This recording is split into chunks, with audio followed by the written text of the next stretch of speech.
לעבור צד.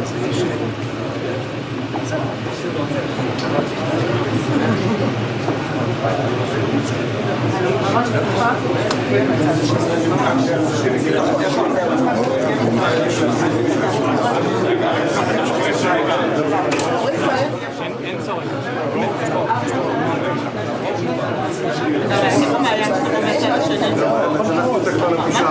יצא טוב,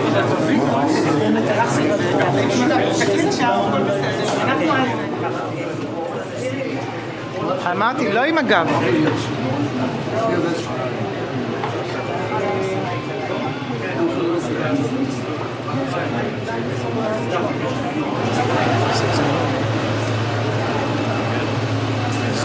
This is where it falls apart. Their winds. They're getting wind under outdoor. Yeah, I agree. Hey, Jeffrey. Zero. This is all the houses. Pretty sure. Jeff.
היושב-ראש, זה קצת יוצא מצד שני, לא, זה קצת שני, קצת שני.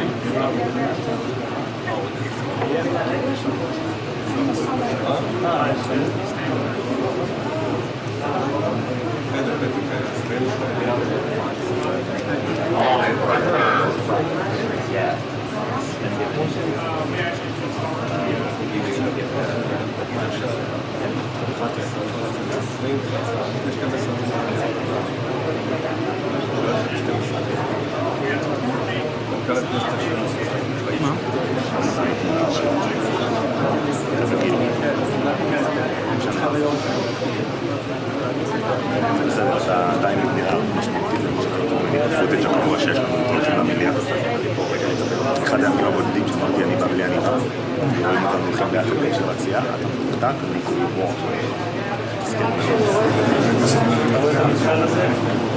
שלושה חודשים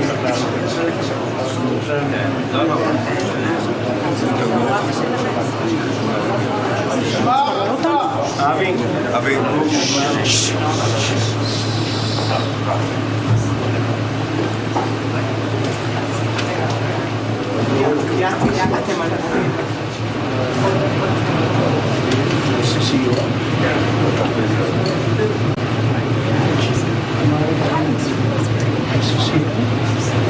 Mr. President, Amir Khan, Speaker of the Knesset. Yes.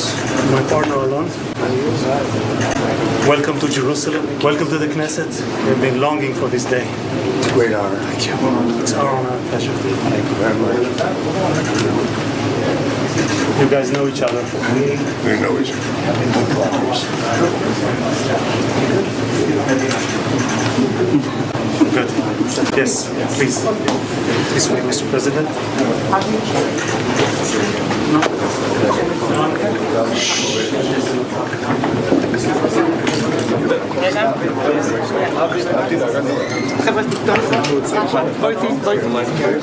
Okay, still. Video.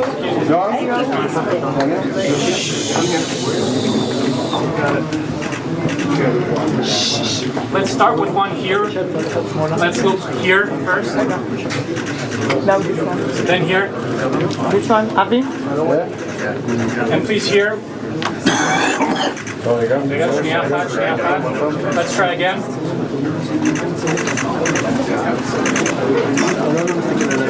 Alon. חבר'ה, אין לנו זמן, עכשיו פה. Now here, please, to Avi, everyone. And White House photographer, please. Daniel? אוקיי, עכשיו על הספר. רגע, הראש מותיק. היו. להסתכל על הספר. להסתכל על הספר. נועם, טיפה את היד השם. כן? אתה בסדר?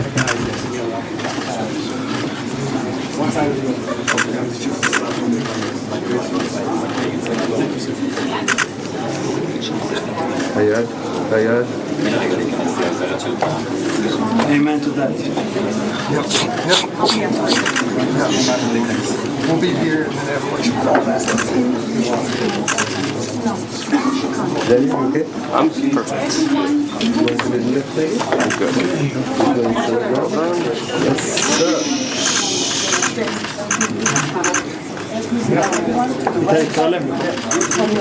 Amen to that, Mr. President. Thank you. לא כל ידי.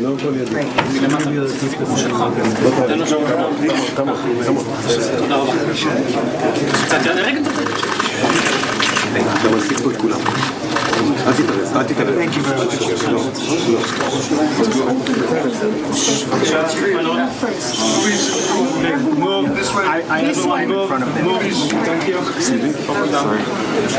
You're all good. You come? I got cameras.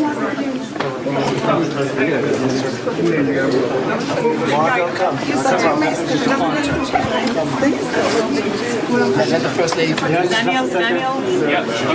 White House Yeah.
straight from.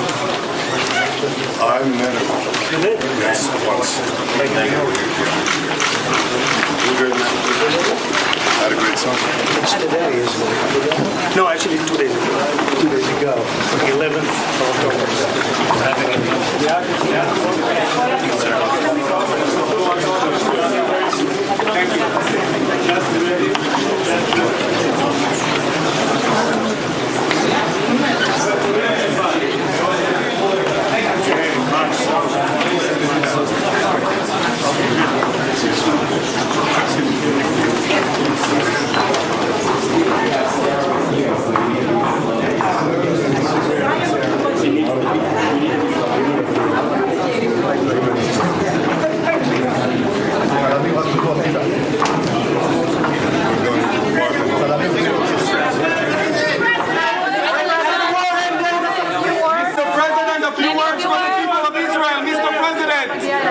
Mr. President, will Israel be able to renew the war if Hamas isn't disarmed?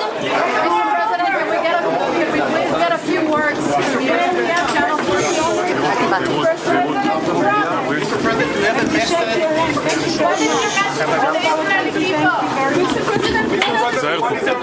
תיזהרו מהגדר. This is a great day.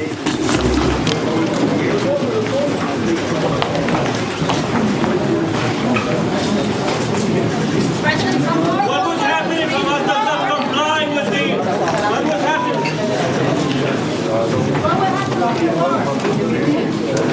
What would happen if Hamas does not comply with your plan, with disarming?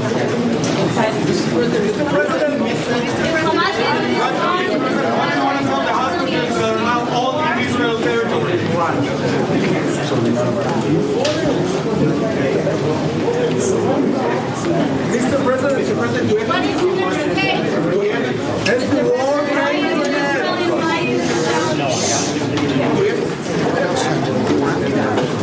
war Is the war now officially over? Yes. Do you have any message, Mr. Will Israel not be able to renew the war if Hamas isn't disarmed? Thank you.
Gaza, what's the thing here?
באושר, היא כל כך מבריחה, היא מזמיבה בתוך החור, ושנינו בשמיכה, והיא מלטפת אותי, ואומרת לי מחר יקרה מה שרצית, והיא לאט השתקפויות של עצר ושמחה.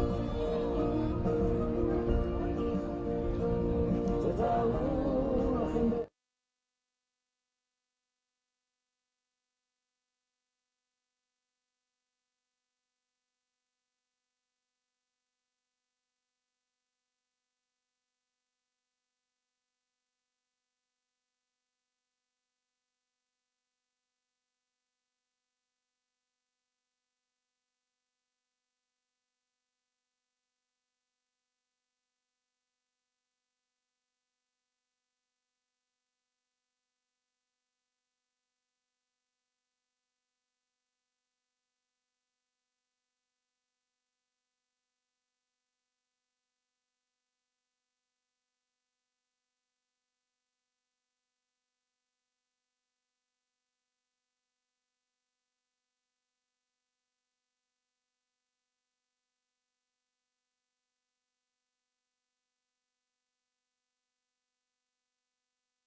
חברי הכנסת והקהל מתבקשים לקום.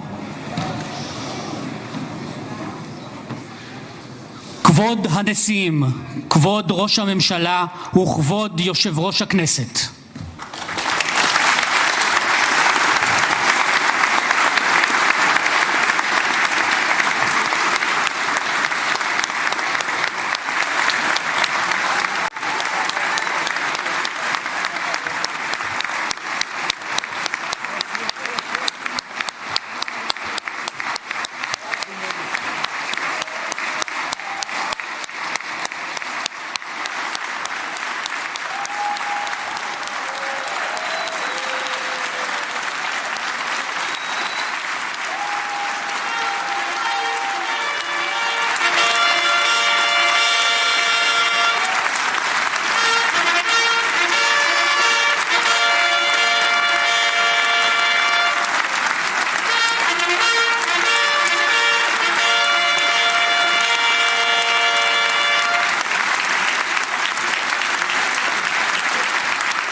נא לשבת.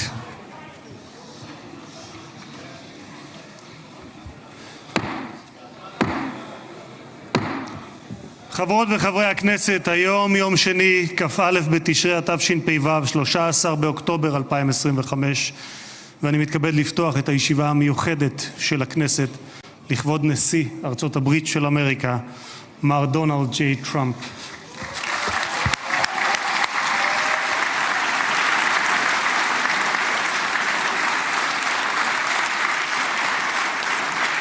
חברות וחברי הכנסת, בטרם נתחיל אני מזכיר שישיבה זו היא ישיבה מיוחדת ולכן לא יהיו בה הפרעות. מי שיפריע יוצא מאולם המליאה ולא יורשה לשוב אליה עד תום הישיבה. לא תהיינה אזהרות. בנוסף, ניתן יהיה למחוא כפיים בישיבה זו כפי שכבר ראיתם. כבוד נשיא המדינה יצחק הרצוג ורעייתו מיכל,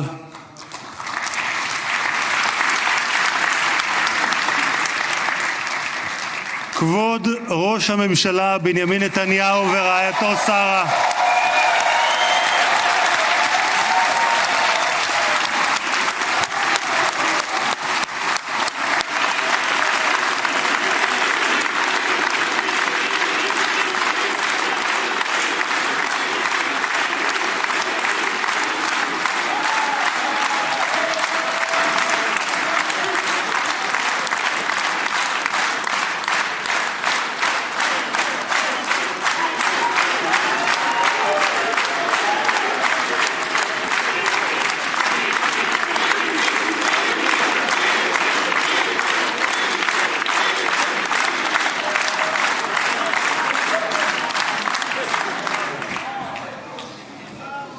ראש האופוזיציה יאיר לפיד ורעייתו ליהי, שרים וחברי הכנסת, special recognition to Minister Ron Dermer, who led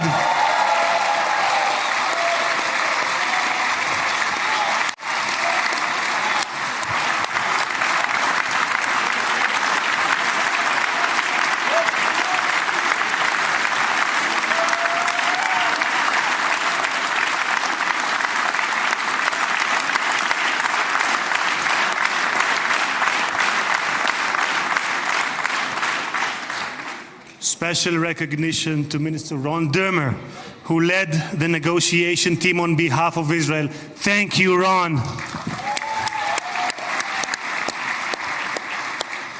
Secretary of State Marco Rubio,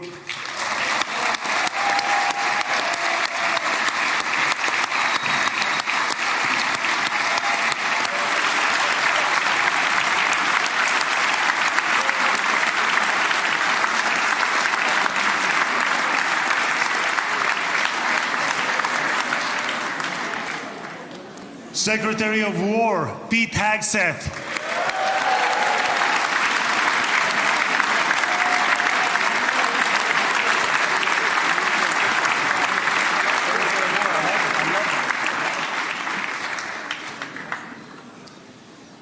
Chairman of the Joint Chiefs of Staff, General Dan Kane.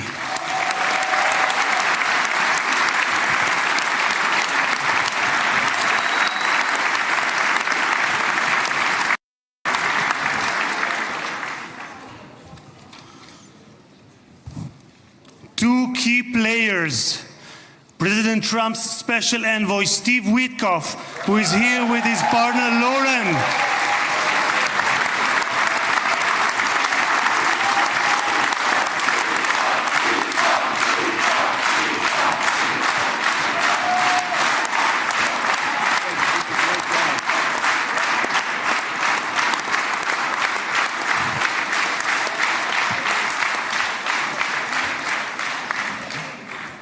And Jared Kushner, who is here with his wife Ivanka.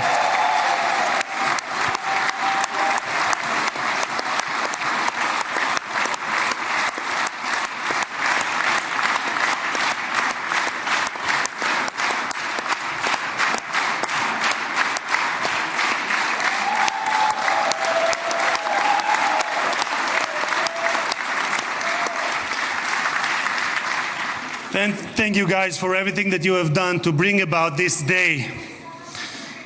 Ambassador of the United States to Israel, my dear friend and my absolute favorite rock star, Mike Huckabee.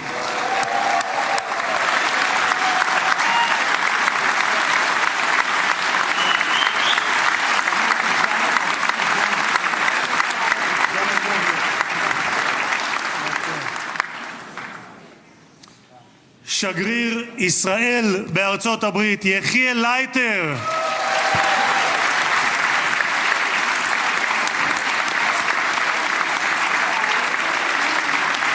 תודה.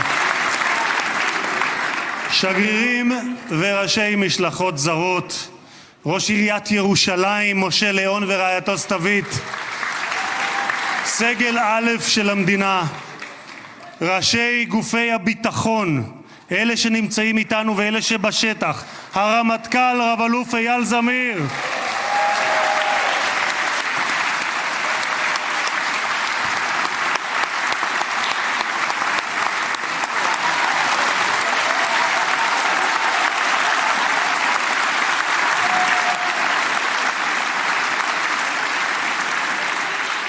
המפכ"ל רב ניצב דניאל לוי,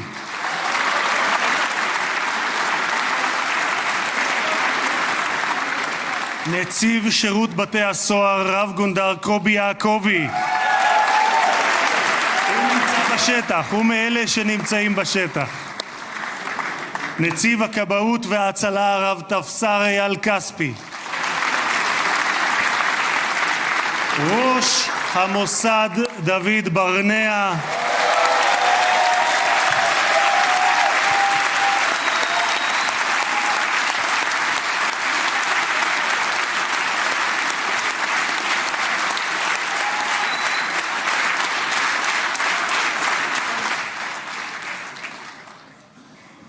ראש שירות הביטחון הכללי, האלוף במילואים דוד זיני, בהצלחה.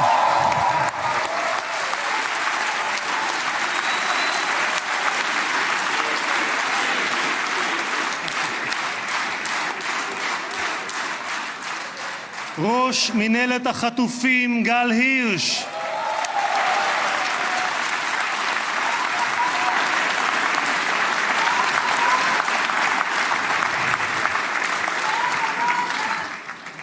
ראשי ערים וראשי רשויות מקומיות, מנכ"ל הכנסת שהרים ב3 ימים ביקור שדרושים לו 3 חודשים לפחות, משה צ'יקו אדרי,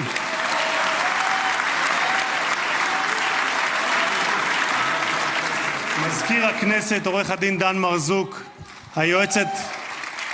היועצת המשפטית לכנסת עורכת הדין שגית אפיק, קצין הכנסת ניצב יובל חן, חברי הנהלת הכנסת, משפחות חטופים, משפחות שכולות,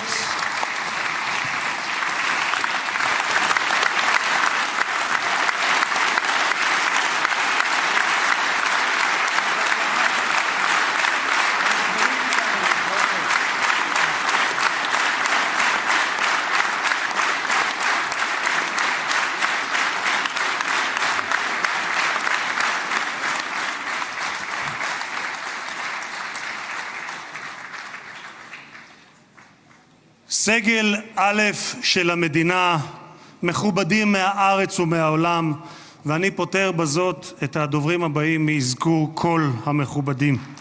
קהל יקר, אזרחי ישראל, יש לי הכבוד המיוחד לברך יחד איתכם את החבר הטוב ביותר שהיה אי פעם למדינת ישראל בבית הלבן. ברוך הבא לישראל, ברוך הבא לירושלים, ברוך הבא לכנסת, הנשיא דונלד ג'יי טראמפ.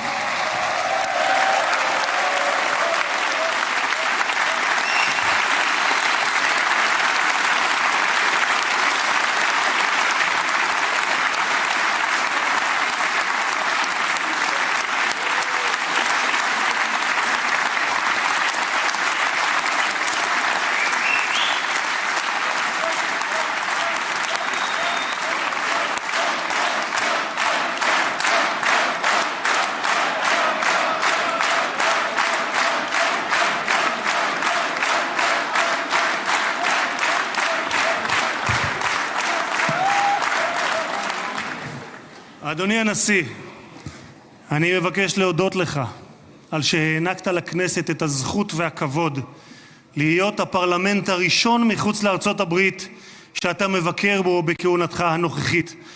במסורת היהודית נהוג לברך ברגעים ייחודיים שכאלה, ברוך שנתן מכבודו לבשר ודם. תודה לך, הנשיא טראמפ.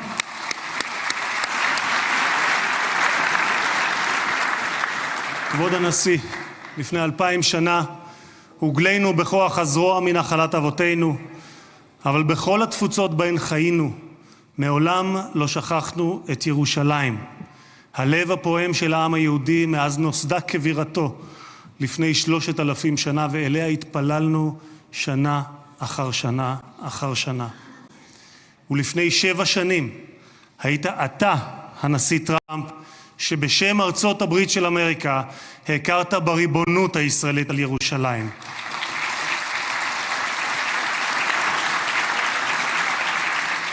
אתה מימשת הבטחה שנשיאים רבים לפניך הבטיחו, אבל רק אתה קיימת.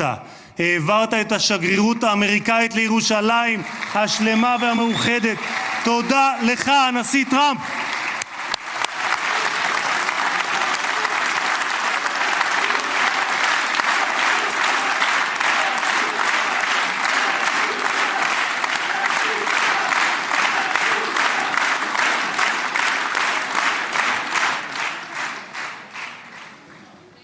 משחר הקמתה נאלצה מדינת ישראל להילחם, אך תמיד הושיטה את ידה לשלום.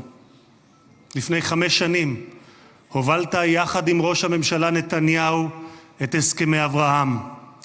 זכיתי, כן, מגיע. זכיתי לכהן בממשלה שחתמה עליהם, ולימים הם היו בעלי משמעות רבה עבורי גם ברמה האישית.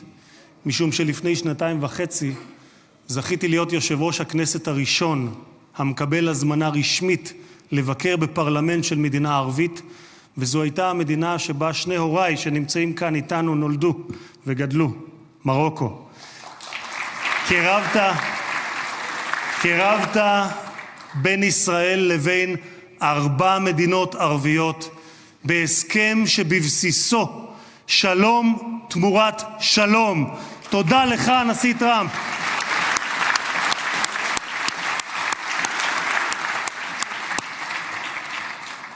הרבה לפני כהונתך הראשונה, כבר ב-2011, זיהית את הסכנה שבאיראן גרעינית וכתבת, ואני אומר זאת בשפת המקור ברשותכם. Iran's quest of nuclear weapons is a major threat to our nation's national security interests. We can't allow Iran to go nuclear. איום על ארצות הברית משמעו איום על העולם החופשי כולו. את עמדתך העקבית ששמה את אמריקה ראשונה, America first, אך לא לבדה, but not America alone, הבאת עמך לבית הלבן בשתי כהונותיך. לפני 4 חודשים, לאחר שראש הממשלה נתניהו פתח במבצע עם כלבי, הורית על המבצע פטיש חצות, Midnight Hammer, פעולה אמיצה שלא הייתה כמותה עד שאתה הגעת.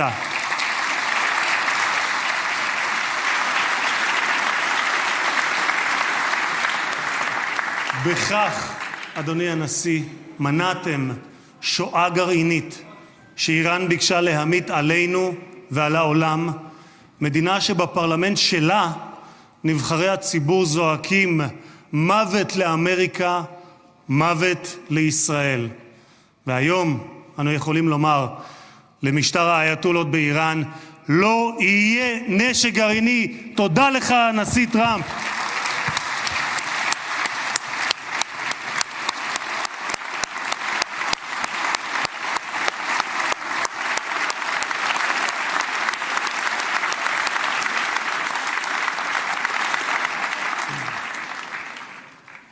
כבוד הנשיא, היום העם היהודי מציין את סיום חג הסוכות, ומחר נציין את שמחת תורה. בשמחת תורה לפני 2 לא שמחנו. היה זה היום הקשה ביותר שחוותה מדינת ישראל משחר הקמתה, והעם היהודי מאז השואה. עשרות פעמים הגעתי יחד עם מנהיגים זרים למקום הטבח, עם רבים מהם ישבתי לצפות בתיעוד המצולם של הזוועות שאני יודע שגם אתה ראית. שבועות ספורים לאחר 7 באוקטובר ליוויתי את ג'רד ואיוונקה שהגיעו לכאן לאזורים הקשים ביותר. ראינו את מה שקיווינו, היינו קיבוץ כפר עזה ברעים, וראינו את מה שקיווינו שלא יחזור עוד בתולדות האנושות. מראות של פוגרומים, ילדים, נשים, קשישים, גברים, חיים שלווים שהיו ואינם עוד. השטן לא רק רצח, טבח, אנס ושרף רבים מאחינו ואחיותינו, הוא גם חטף אותם, מתים וחיים. מאז בני ישראל נלחמו את המלחמה הקשה, הארוכה וגם הצודקת בתולדותיהם. הפצע הזה של אחינו החטופים בשבי נותר פתוח ושותת דם מאז 7 באוקטובר, כאשר כל עם ישראל כאב את כאב החטופים ובני משפחותיהם, התלויים בין תקווה לייאוש, בין חיים למוות, עד הבוקר הזה.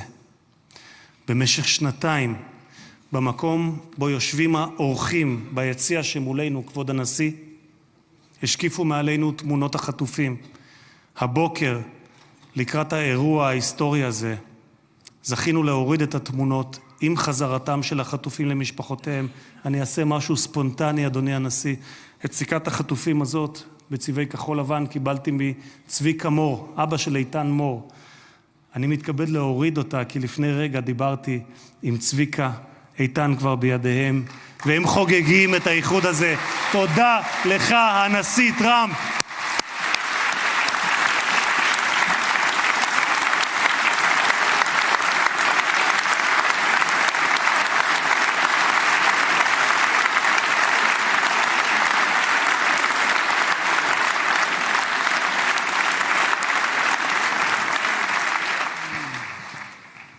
Mr. President, you stand before the people of Israel not as another American president, but as a giant of Jewish history, one for whom we must look back 2.5 millennia into the mists of time to find a parallel, Cyrus the Great. You, President Donald J. Trump, are a colossus who will be enshrined in the pantheon of history. Thousands of years from now, Mr. President, the Jewish people will remember you. We are a nation that remembers. Far from being a local struggle, what we are witnessing is a global struggle, a global battle between the forces of extremism, radicalism, and fundamentalism, and those of freedom, liberty, and democracy. What the world needs now is not appeasers who feed the crocodile in the hope that they will be eaten last, like the kind we have seen recently at the UN General Assembly. And by the way, President Trump, your team has checked the teleprompters. It is working beautifully. What the world needs now are more leaders who are brave, resolute, strong, and bold. The world needs more Trumps.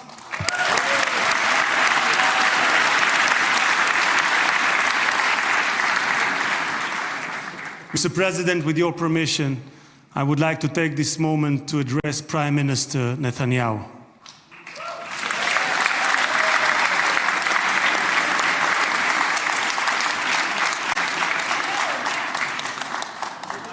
ראש הממשלה, עמדת בכל שנות כהונתך, אבל בפרט בשנתיים האחרונות מול לחצים אדירים. סטיב וויטקוף, שליחו המיוחד של הנשיא טראמפ, שלחם יחד איתך בשוחות על החזרת החטופים, אמר עליך, העבודה הקשה באמת הייתה של ראש הממשלה. הוא זה שהיה צריך לקבל החלטות קשות, עד כמה להיות קשוחים מול חמאס ומתי לגלות גמישות. היו רגעים שחשבתי, כך אומר וויטקוף, שעליכם להתגמש יותר, אבל האמת היא שכעת, במבט לאחור, אני חושב שלא היינו מגיעים לנקודה הזו אם ראש הממשלה נתניהו לא היה פועל כפי שפעל.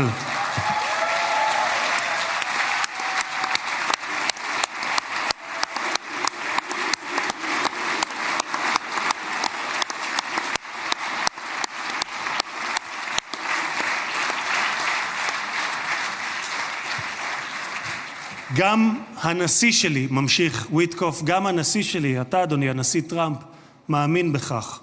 הוא מאמין שראש הממשלה נתניהו קיבל החלטות קשות מאוד, והיו אנשים פחות אמיצים שלא היו מקבלים החלטות כאלה.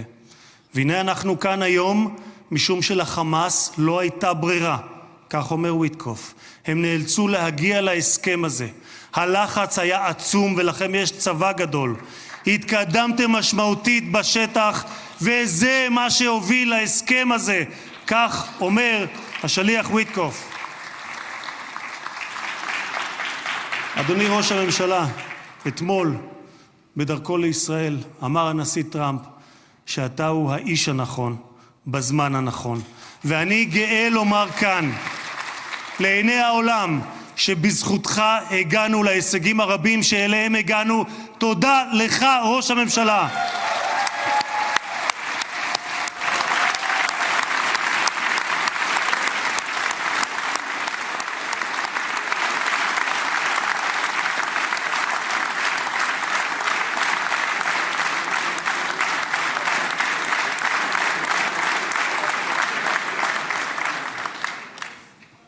ביום הזה נודה מלב האומה וממעמקי הנפש הלאומית לחיילי צה"ל האמיצים,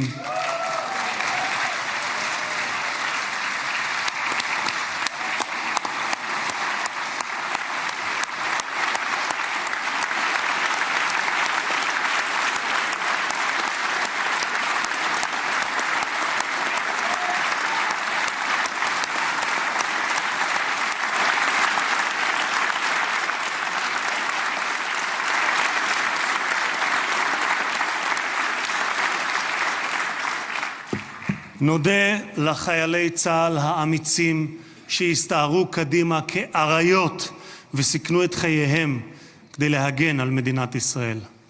רבים מהם נפלו והקריבו את חייהם למען המדינה שמרכינה את ראשה בפניהם ובפני משפחותיהם השכולות. דמם לא נשפך לשווא, כי בגבורתם ובהקרבתם הם הביאו לרגע הנשגב הזה, ושמותיהם ייוותרו חקוקים לעד בלב האומה.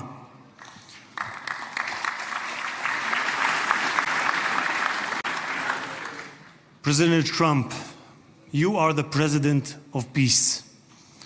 There was not a single person on this planet who did more than you to advance peace. No one even came close.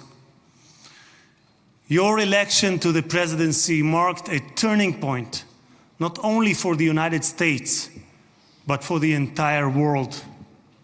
Through your strength of character and unwavering resolve, you brought an end to bloody conflicts in no fewer than 8 regions across the globe.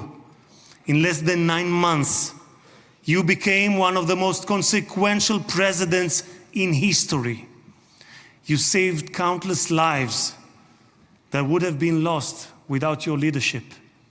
And as our sages teach, whoever saves one life, it is as though he has saved an entire world. You have proven that true peace is achieved through strength, and that only those who are prepared to use force in the present can prevent the need to use it in the future. Mr.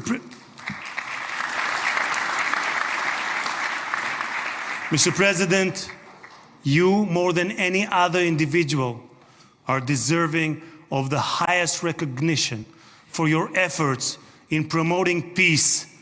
Therefore, I hereby announce that together with our good friend, Speaker of the House, Mike Johnson, we will rally speakers and presidents of parliaments from around the world to submit your candidacy for the Nobel Prize, Peace Prize next year.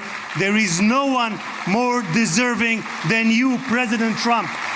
No one.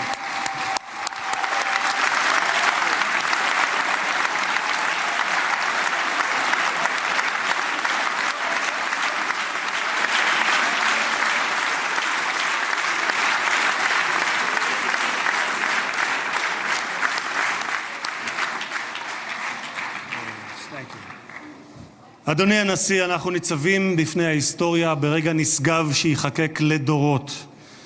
זה יום מאוד מרגש לאזרחי ישראל, יום שכולנו ייחלנו לו. בספר ירמיהו משיב השם לרחל המבכה את בניה.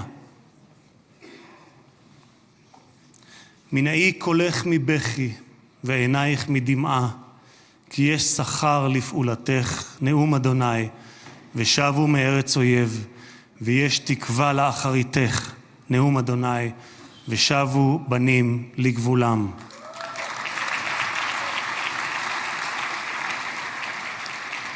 אני מבקש לאחל מכל ליבי החלמה מהירה ושלמה לפצועים ולחטופים השבים. כמה טוב שבאתם הביתה. הנשיא טראמפ, מי ייתן והעושה שלום במרומיו יברך אותך, נשיא השלום, את ארצך ואזרחיה, את משפחתך וכל היקרים לך, ויעשה שלום עלינו ועליכם. May God bless you, President Trump. May God bless the United States of America.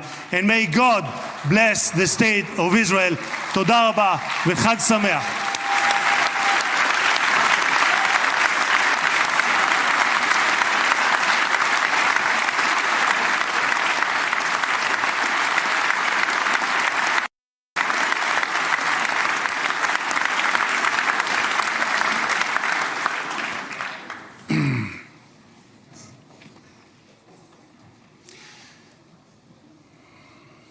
אני מתכבד להזמין כעת את ראש הממשלה, חבר הכנסת בנימין נתניהו, לשאת דברים.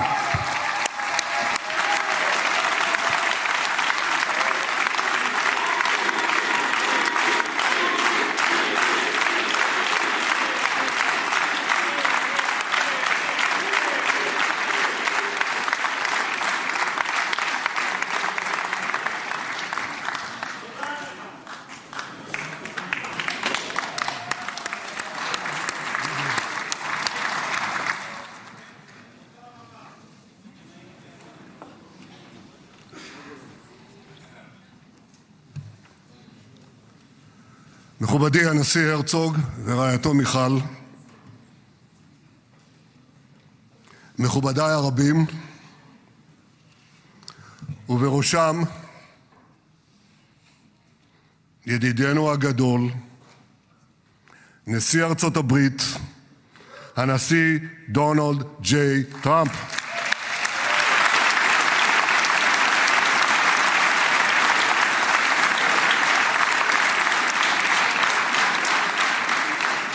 ברוך בואך לירושלים בירתנו הנצחית.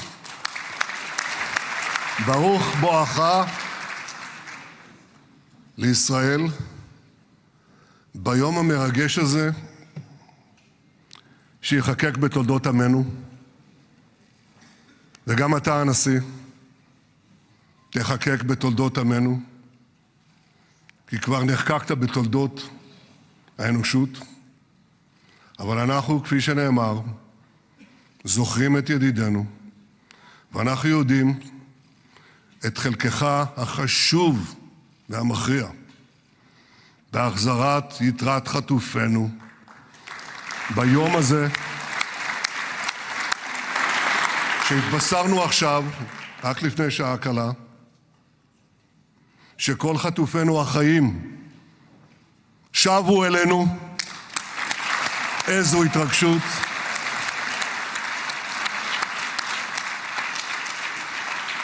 כמה חיכינו לרגע הזה, ואנחנו מחויבים להחזיר את כולם. ואני רוצה להודות לך באופן אישי ובשם האומה כולה. תודה לך, הנשיא טראמפ.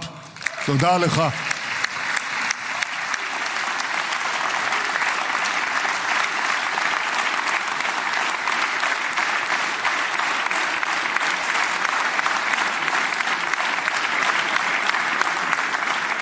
Now, I know that the teleprompters are working well, though I'm not using them. But I'm not sure about the translation. So I'll say words in English. President Trump, the Knesset welcomes you and your distinguished delegation to Jerusalem, our eternal capital. This is your first visit to Israel since you recognize Jerusalem as our capital and moved the embassy here. Thank you, President Trump, for that.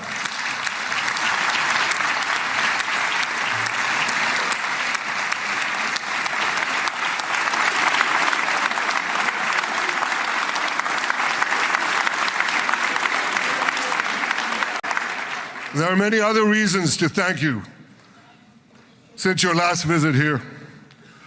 Thank you for recognizing Israeli sovereignty over the Golan Heights.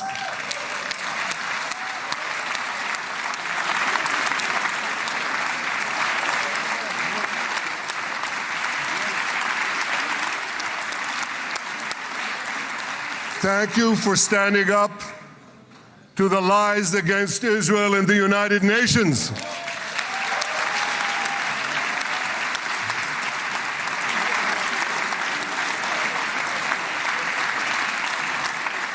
Thank you for recognizing in your 2020 peace plan our rights in Judea and Samaria, the ancestral homeland of the Jewish people.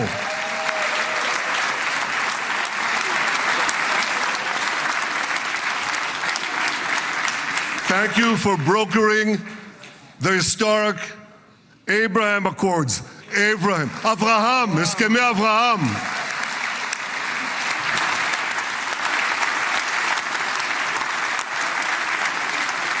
Thank you for withdrawing from the disastrous Iran nuclear deal.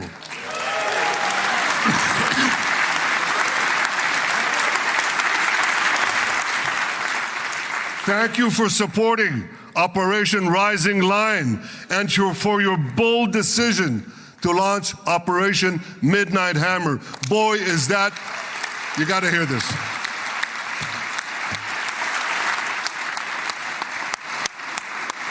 This is the most fitting name ever named for a military operation, because a little after midnight, you really hammered them. Oh, yeah. My friends, this is only a partial list but it's enough to affirm what I've said time and again. Donald Trump is the greatest friend that the state of Israel has ever had in the White House.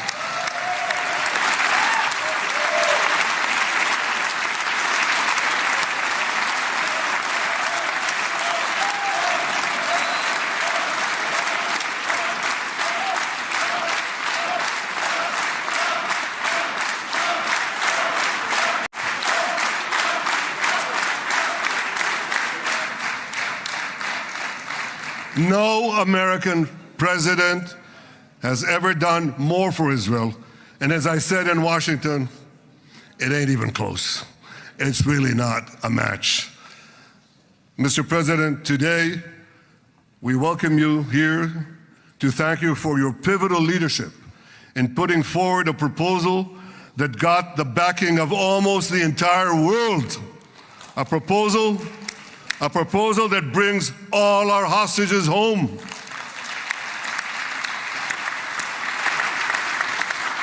A proposal that ends the war by achieving all our objectives. A proposal that opens the door to an historic expansion of peace in our region and beyond our region. Mr. President, you are committed to this peace. I am committed to this peace. And together, Mr. President, we will achieve this peace. We've done it before. We've done it before in the Abraham Accords, and we'll do it again. Mr. President, today the Jewish calendar marks the end of 2 years of war. That war began on October 7th, on the Jewish festival of Simchat Torah. You always tell me, and you tell the world, remember October 7th. Mr. President, we remember. We remember the thousands of Hamas terrorists who stormed into our towns and kibbutzim. We remember the 1,200 people Hamas savagely slaughtered in cold blood, including dozens and dozens of Americans. We remember entire families burnt alive as they embraced each other. We remember the beautiful young Israelis brutally gunned down at the Nova Music Festival. We remember the hundreds of our citizens who were dragged into the dungeons of Gaza, including 12 Americans, men and women, young and old, babies and elderly Holocaust survivors. My friends, Mr. President, Donald, these monsters take babies as hostages. In response to this barbaric attack on October 7th, Israel did what it had to do. With indomitable courage, we set out to defend our people, to defeat our enemies, and to release our hostages. Our heroic soldiers fought like lions. They fought on the front lines of civilization and barbarism. Israel achieved amazing victories over Hamas and the entire Iran terror axis. Sinwar, Dev, Hania, Nasrallah, Assad, they're all gone.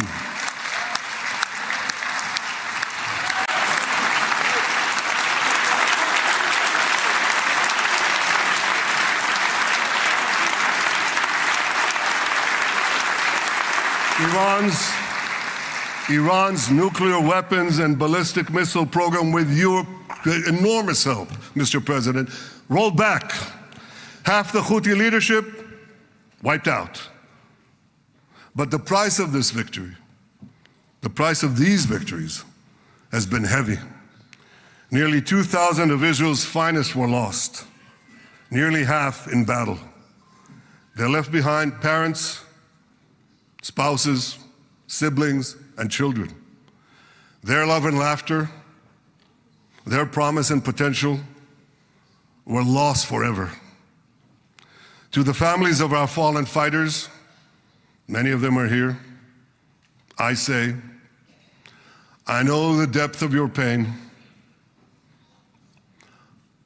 I know the inconsolable grief that will accompany you for the rest of your lives. The State of Israel bows its head in eternal gratitude to our fallen heroes. Because of these heroes, our nation will survive. Because of these heroes, our nations will thrive. And because of these heroes, our nation will have peace. Mr. President, thousands of our brave soldiers were also wounded, suffering terrible blows to body and soul. Brave soldiers like Ari Spitz. Ari is an American. Ari is an American Israeli who was injured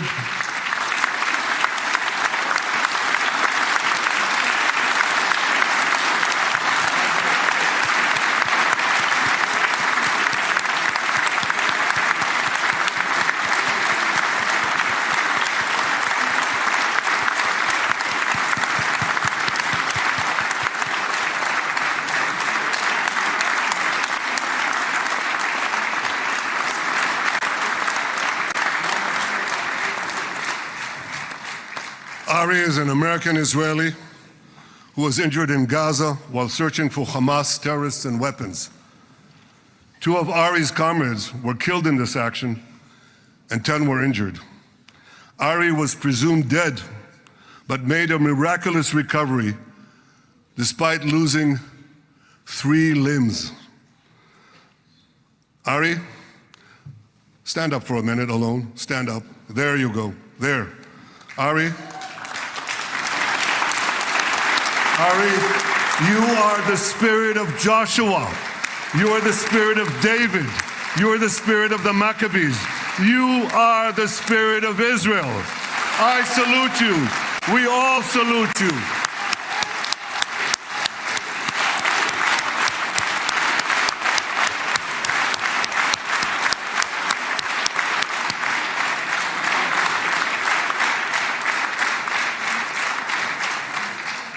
Sabine Tassa of Kibbutz Netiv HaAsara is watching us today from the Israeli consulate in Los Angeles. Sabine lost her husband and her oldest son on October 7th. She is the mother of 3 other boys. 2 of them, Koren and Shai, witnessed their father jump on a Hamas grenade to save his 2 sons. We all saw the film of those 2 boys crying out in pain, "Father is dead. Why? Why did God save me?" Mr. President, my friend Donald, I've seen some very tough things in my life, but I couldn't bring myself to watch those boys suffering again. So I didn't see this film except once. Yet Sabine, their mother, has had the strength and fortitude to show this film across the world. And my wife Sarah and I asked her, "Sabine, how do you do it? Why do you do it?" And she answered, "I do it to show the entire world the monsters Israel is fighting and the justice of our cause." This is what she's doing once again in Los Angeles. Sabine, you can hear me now, so I want to tell you on behalf of all of us, you embody the spirit of our biblical heroines, Deborah, Ruth, and Esther. You too are the spirit of Israel, and we all salute you.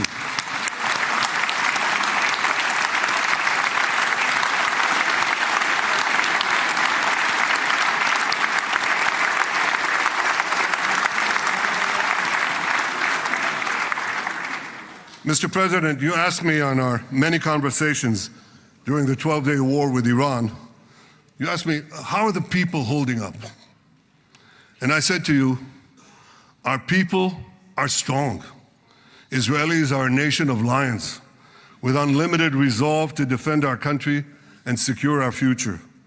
The people give strength to our soldiers, and the people give strength to me and to my colleagues. The Jewish people have risen from the ashes time and again, but when we formed the State of Israel and the Army of Israel, we pledged never again would be defenseless against our enemies. And that resolute strength not only assures our survival, it assures our future, it assures peace. We have paid a high price for this war, but our enemies now understand just how powerful and just how determined Israel is. They understand that attacking Israel on October 7th was a catastrophic mistake. They understand that Israel is strong and that Israel is here to stay. And this, Mr. President, is the indispensable foundation of peace. Peace through strength.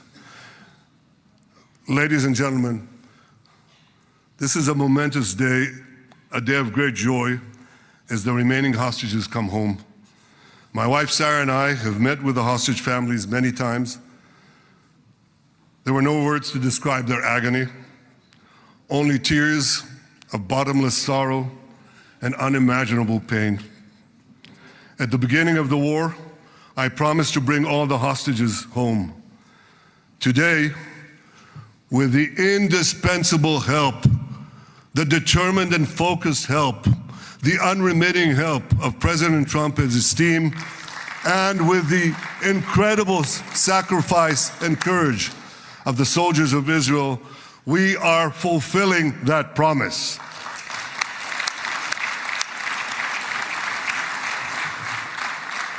It has been a long journey to get here. In the first week of the war, our brave soldiers put military pressure on Hamas, and the international community put diplomatic pressure on them. This enabled us to secure the release of over 100 hostages.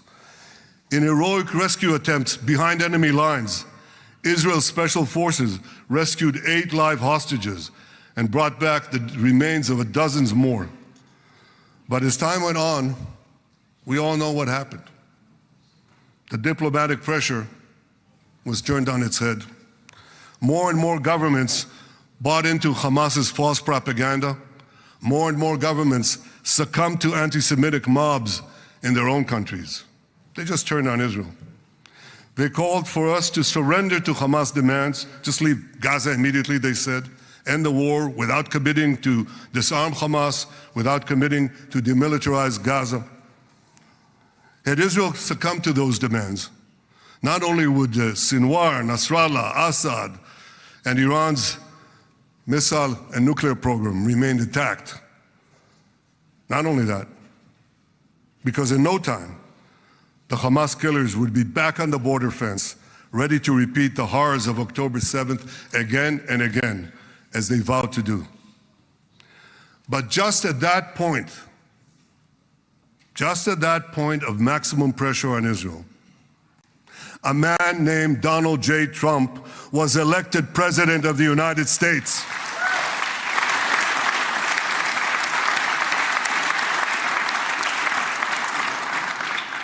And ladies and gentlemen, overnight, everything changed. Everything.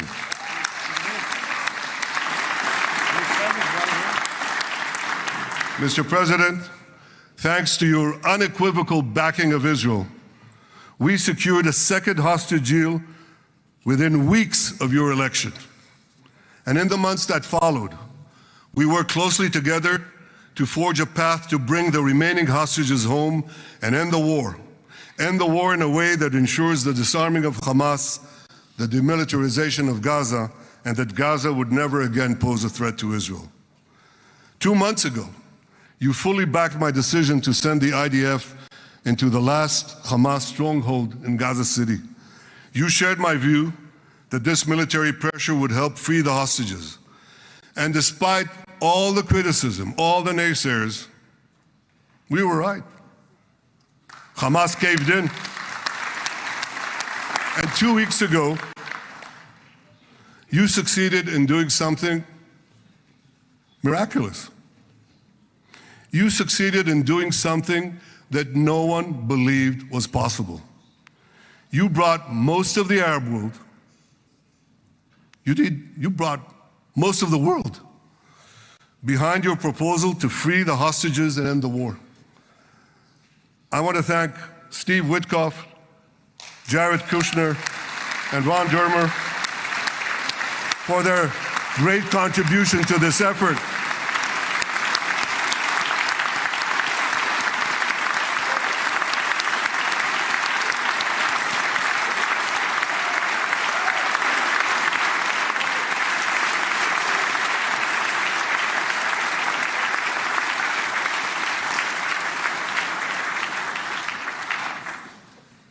And I want to thank our negotiating team. I believe that the close cooperation between the two of us, between our two nations, combining Israel's military pressure and President Trump's unmatched global leadership. I have to tell you, I've seen a lot of American presidents. I've seen them all in the time that I've been here, and I've been here quite a lot of time. I've never seen anyone move the world so quickly, so decisively, so resolutely as our friend President Donald J. Trump.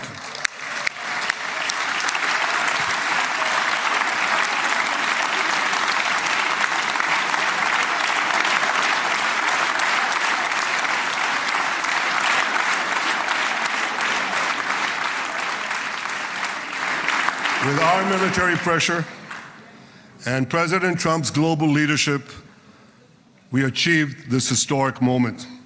It's a moment of indescribable joy as our nation embraces our sons who are coming home. Mr. President, this week, Jews around the world are going to read the book of Ecclesiastes, Kohelet, in the Bible. The Bible has many miraculous moments.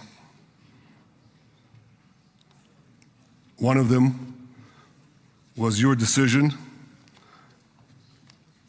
to bomb Fordo. I think it was a pivot of history because it wasn't meant only to bomb Fordo. That action and your previous action of taking out Qasem Soleimani, the architect of death, I think that changed the balance of power in the world. You brought America back again to the driver's seat.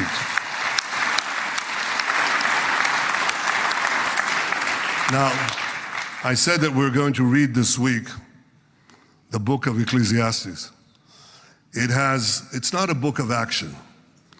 It's a book of meditations, of thought, a perspective on life and on death.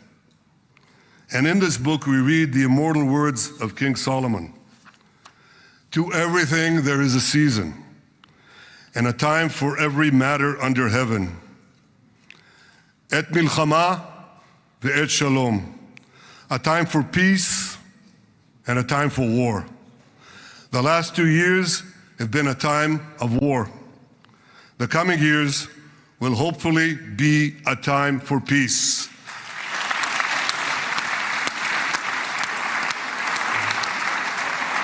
Peace inside Israel and peace outside Israel.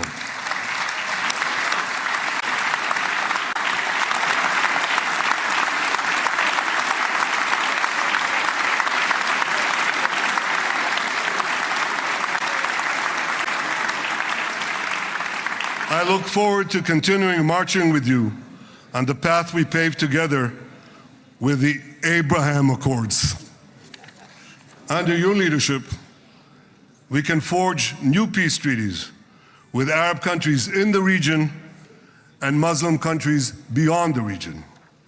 Abraham's children will work together to build a better future, a future that will unite civilization against barbarism, light against darkness, and hope against despair. And my friends, I believe that with President Trump's leadership, this will happen a lot faster than people think.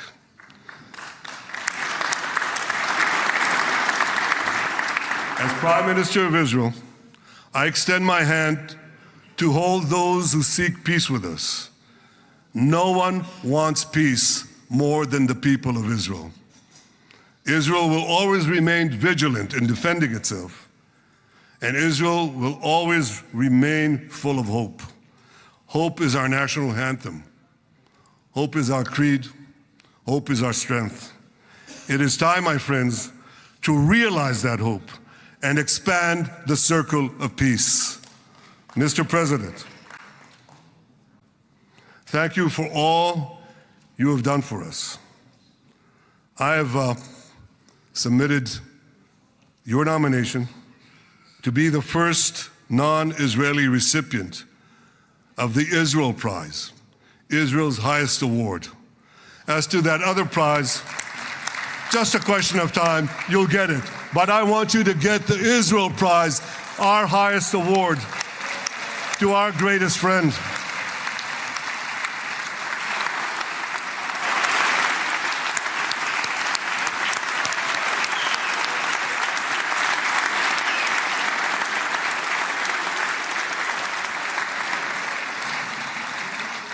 When others were weak, you were strong. When others were fearful, you were bold. When others abandoned us, you stood by our side. On behalf of the government and people of Israel, I thank you for your extraordinary friendship. Thank you for helping bring our hostages home. Thank you for supporting Israel's march to victory. Thank you for paving a path to peace. מכובדי נשיא ארצות הברית, ידידי דונלד, ברוך הבא לישראל, ברוך הבא לירושלים, ברוך הבא ביום המרגש הזה, שהחיינו וקיימנו והגיענו לזמן הזה.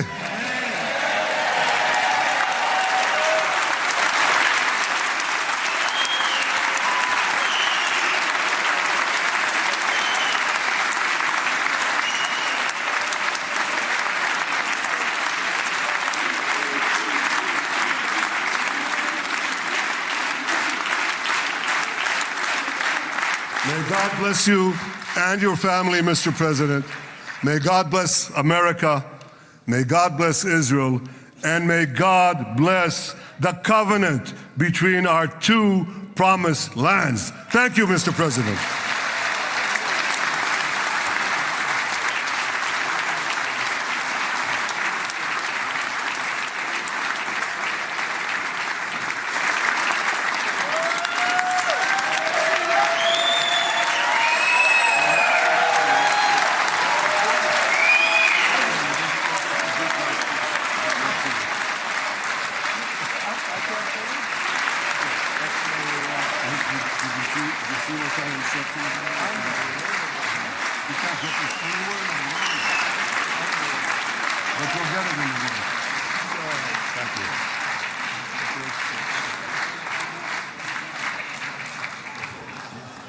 Mr. President.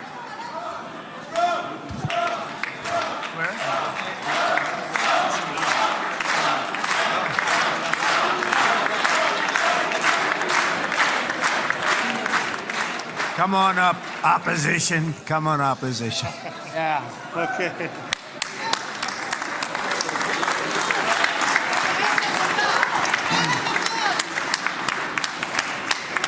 אני מתכבד להזמין כעת את ראש האופוזיציה, חבר הכנסת יאיר לפיד.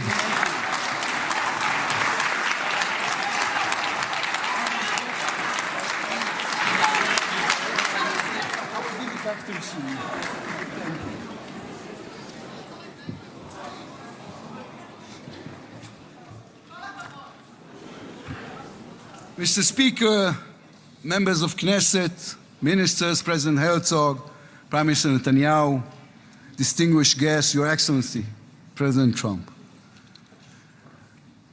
For 2 years, we waited for this moment. 2 years of sleepless nights, 2 years without air in our lungs. Our eyes are filled with tears today, our hearts are filled with gratitude, our children are coming home.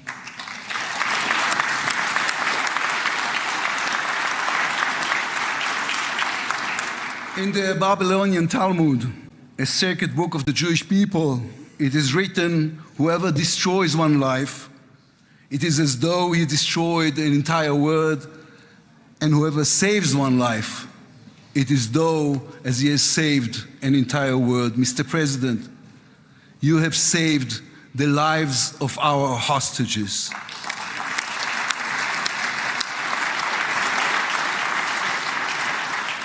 But you saved so much more. You have saved the souls of the bereaved whose loved ones now will be brought home for burial. You have saved thousands of soldiers who will now not fall in battle. And you have saved millions from the horrors of war. You have saved more than one life, and each life is an entire world. This is a historic moment and a reminder that history is shaped by people. It is shaped by those who know the past but have the vision to change the future. When you were elected, you declared that you would be the president of peace. You have kept your word. The fact that you were not awarded the Nobel Peace Prize is a grave mistake by the committee. But they will have no choice, Mr. President. They will have to award it to you next year.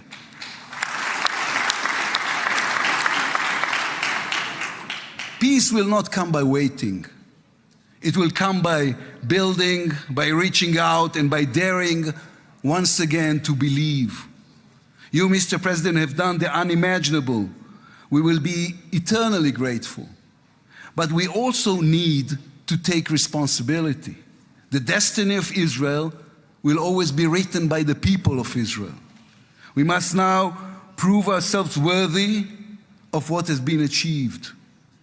From its founding, Israel has said to the world that our strength, our power, rest upon our values. Israel is the strongest country in the Middle East because we are the only democracy in the Middle East. Because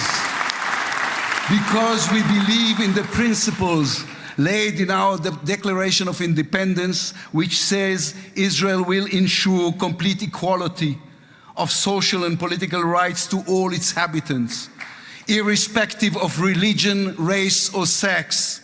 It will guarantee freedom of religion, conscience, language, education, and culture. It will safeguard the holy places for all religions. Those are our values. That is who we are as people, as a country. Our neighbors must understand one more thing about us. We are not going anywhere. The Middle East is our home. We are here to stay. Our story did not end in the Bible. It began there. It continues in our laboratories and universities, in our innovation hubs.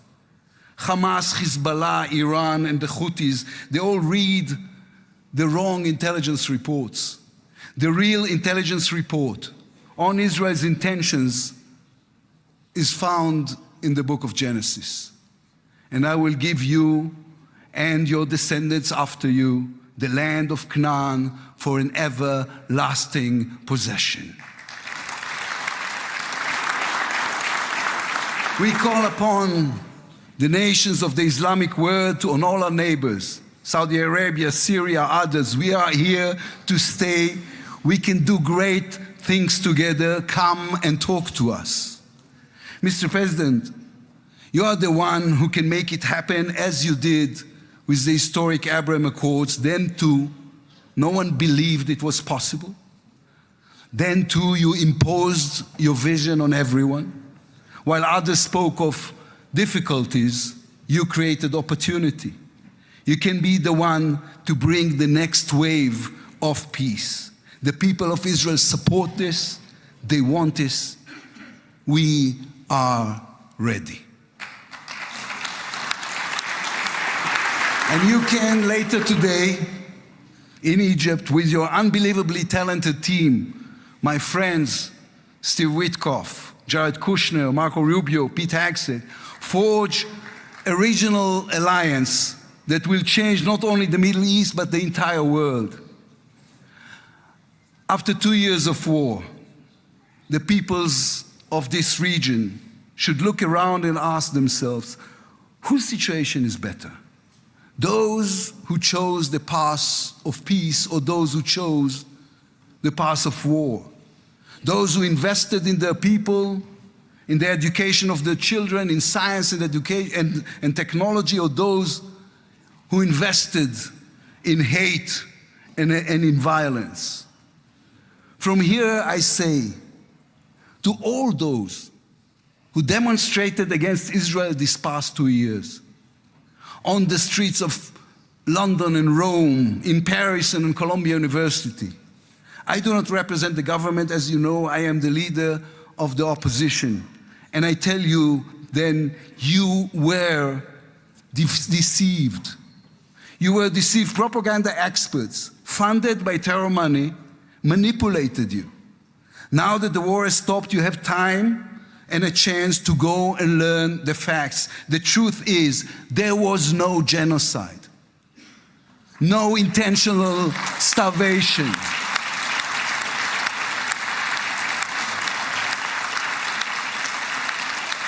The truth is, there was an army and a country fighting in the most complicated conditions imaginable against terrorists who send their own children to die for a follow-up, who use their own children as human shields. The truth is that the democratic state was attacked by a fanatical terrorist organization. 1,200 people were killed in one day, women were raped, babies were burned alive. And all that, on all the while, they played with your minds, selling you the absurd idea that supporting Islamic terror is somehow a liberal value. There is good and evil in this world. When you stand with Hamas, you stand with evil. When you stand with Hezbollah, you stand with evil. When you stand with the Iranian regime, you stand with evil. When you stand with Israel, you stand on the side of justice.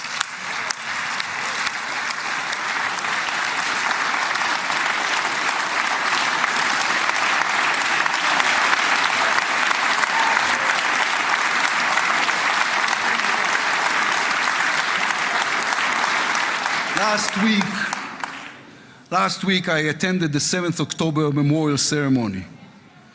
An inspirational woman called Galit Dan spoke on stage.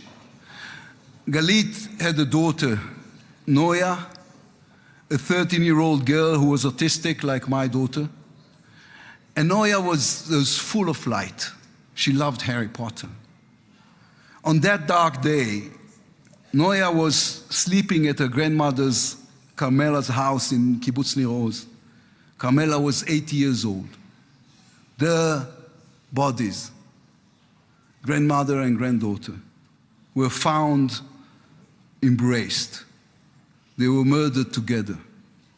On stage at the ceremony, Galit said a sentence that moved us all.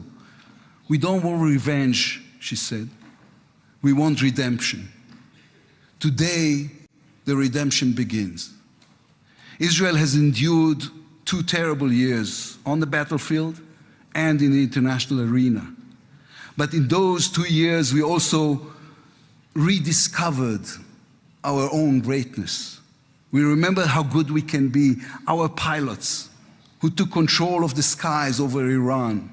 Our industries leading the world in technology. Our civil society, which reached out to help every victim of the war. We will move forward toward a different future. Our heroic soldiers who saved us all will fold away their uniforms and rise as teachers and engineers, scientists and innovators, investors and small business owners. We will never be able to repay the debt to those who sacrificed everything these past years, to those who, as President Lincoln said, gave the last full measure of devotion. We can only be worthy of them, worthy of their sacrifice. Mr. President, allow me to speak also to the businessman in you, the deal maker who understands value. If there were one stock in the world I would invest in today, it is the State of Israel. If there were one nation that deserves unrestricted access to GPU chips, to AI and SMR technologies, to American markets, it is the State of Israel. Israel's future is intertwined with our eternal alliance, our strategic and moral covenant with our greatest friends, the United States of America. This war is over. We will always need to stay vigilant, to guard against those who seek our destruction. But the State of Israel is about to reinvent itself. The challenges ahead demand not only strength, but a new vision. It's time to take a new path, to be a nation that is advanced and thriving and peace-seeking. We have waited for this moment, for the end of the war, for the return of the hostages, for the chance to rechannel our grief and loss into the energy needed to rebuild our nation. Thanks to you, Mr. President. Thanks to our soldiers, our lions. Thanks to the millions of great Israeli patriots who filled the streets and the square and never, not for one moment, gave up on the hostages. Thanks to all of them, the strength within us can now rise, succeed, and build for our future and for our children. Thank you very much. God bless the United States of America. Am Israel Chai.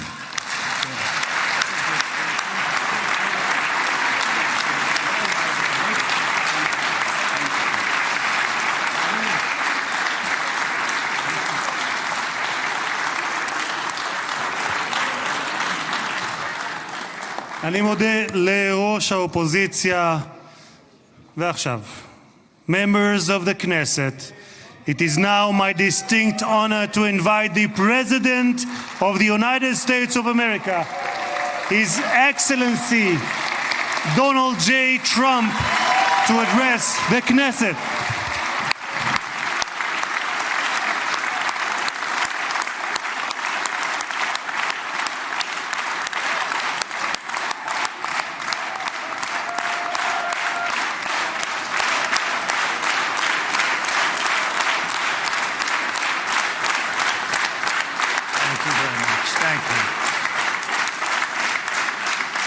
Thank you very much, everybody. It's a great honor. Nice place. Very nice place.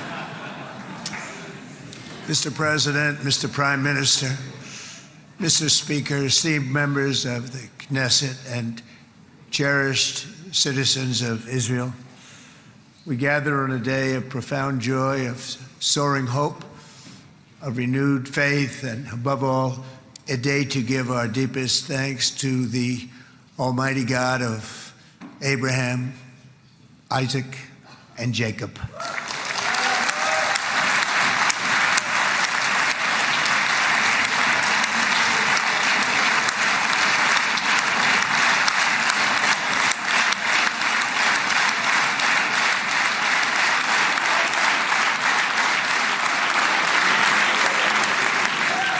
After 2 harrowing years in darkness and captivity, 20 courageous hostages are returning to the glorious embrace of their families, and it is glorious. 28 more precious loved ones are coming home at last to rest in this sacred soil for all of time.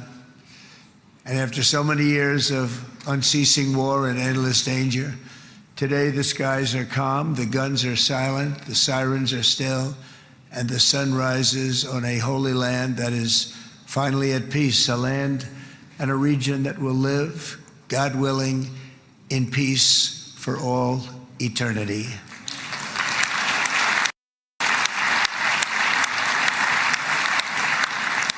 This is not only the end of a war, this is the end of an age of terror and death and the beginning of the age of faith and hope and of God.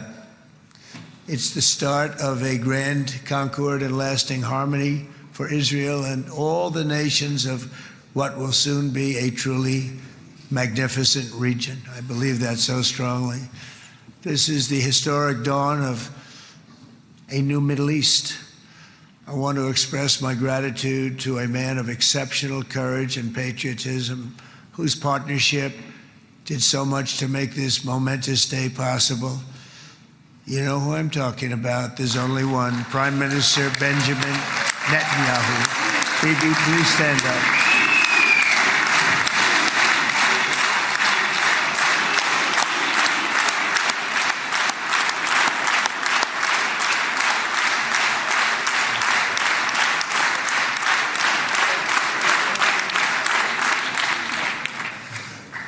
And he is not easy, I want to tell you. He's not the easiest guy to deal with. But that's what makes him great. That's what makes him great.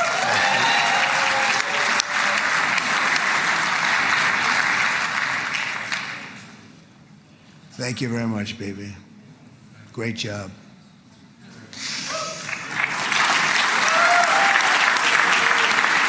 And let me also convey my tremendous appreciation for all of the nations of the Arab and Muslim world that came together to press Hamas to set the hostages free and to send them home. We had a lot of help. We had a lot of help from a lot of people that you wouldn't suspect, and I want to thank them very much for that.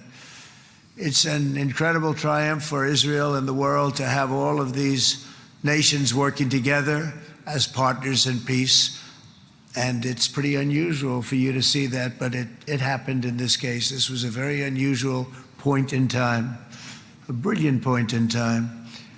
Generations from now, this will be remembered as the moment that everything began to change and change very much for the better. Like the USA right now, it will be the golden age of Israel and the golden age of the Middle East. It's going to work together. I'd like to thank several great American patriots for their invaluable help in getting something done that almost everyone thought was absolutely impossible. We were wasting our time. So many people said, "You're just wasting your time." But we weren't, because we had talented people working with us, and we had people that loved your country, and frankly, people that loved the region. They loved the Middle East. I want to thank my friend Steve Witkoff.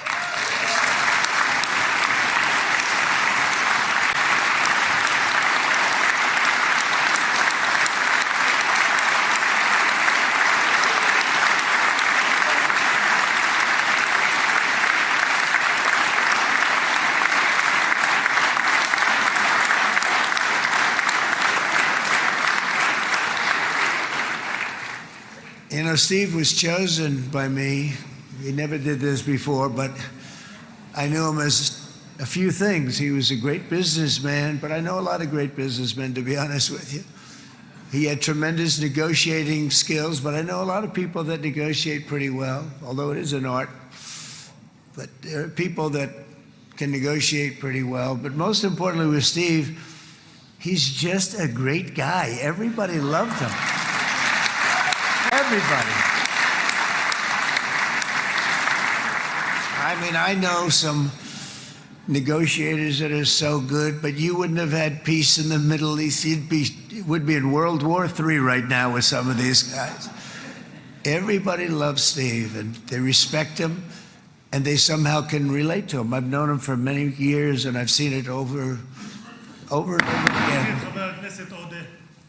להוציא את חבר הכנסת עודה. להוציא אותו מהאולם. להוציא אותו מיד. החוצה, החוצה. החוצה. להוציא גם את חבר הכנסת כסיף. להוציא את חבר הכנסת כסיף מהאולם. להוציא אותו מיד.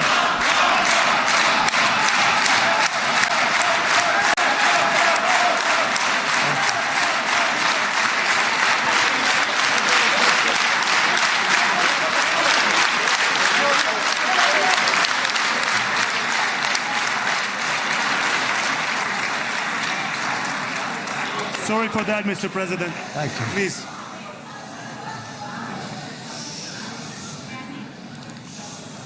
That was very efficient.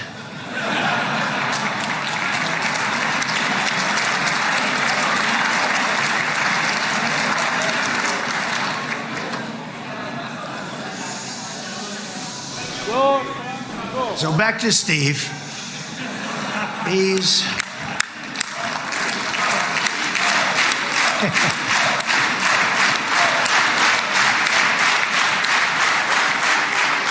But I tell one story because he was so involved, and then we called in Jared. We need that brain on occasion. We got to get Jared in here. We got to get a certain group of people. But Steve started this all by himself. I call him Henry Kissinger, who doesn't leak. Okay? Henry is a big leaker. He leaked.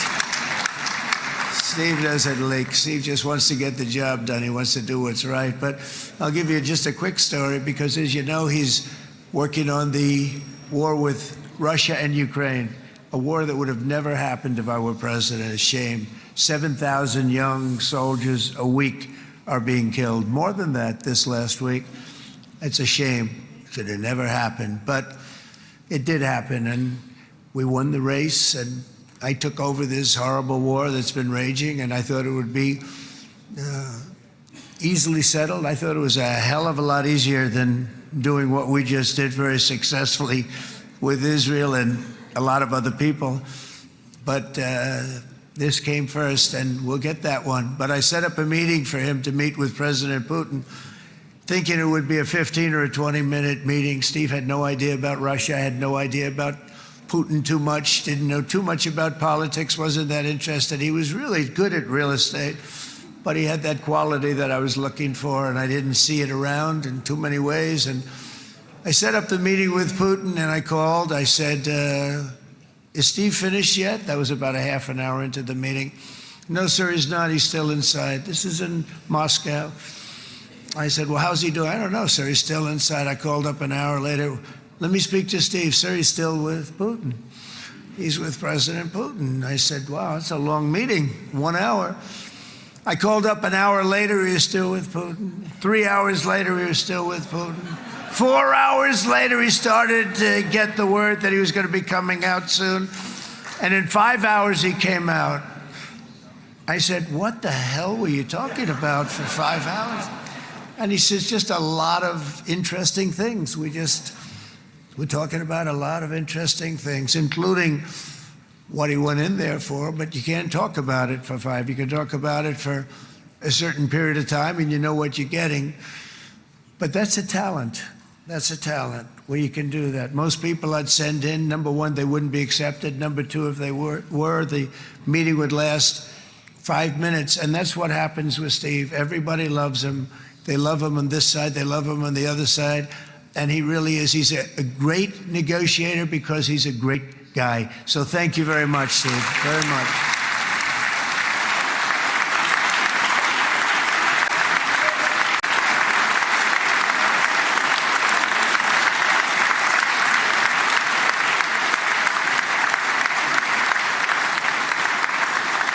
And let me also give a very special thanks to someone who truly loves Israel. In fact, loves it so much that my daughter converted. My daughter converted. I didn't know this was going to happen. And Ivanka's here.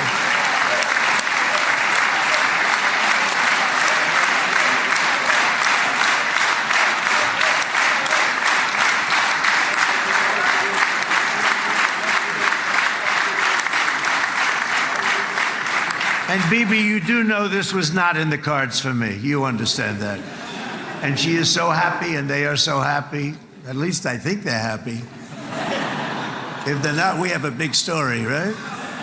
No, they have a great marriage, and they get along great. They're best friends. They have a very special relationship. But Jared has been so helpful. He really did something very special. He established the Abraham Accords with a group of very wonderful people. I like calling it the Avraham Accords, because people that, right? Avraham. It's so cool. It's so much sort of nicer, you know, the Abraham versus the Avraham.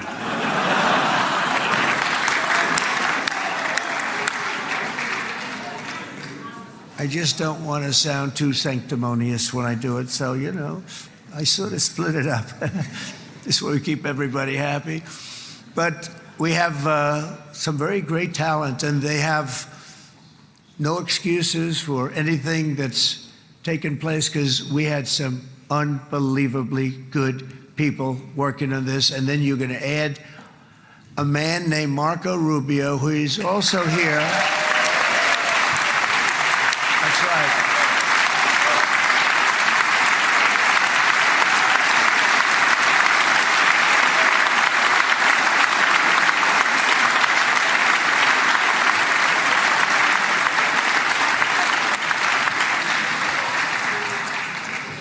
And I have a prediction that Marco will go down, I mean this, as the greatest Secretary of State in the history of the United States. I believe that. I believe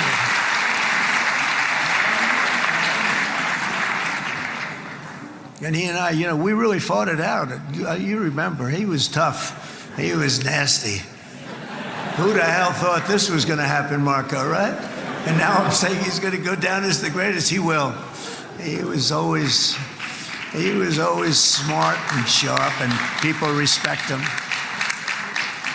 And then we have somebody who's young, but an unbelievable leader. I saw it a long time ago, and he's turned out to be even better than we thought. Right, Susie? I think even better. And that's Pete Hegseth, who is our Secretary of War, formerly Secretary of Defense.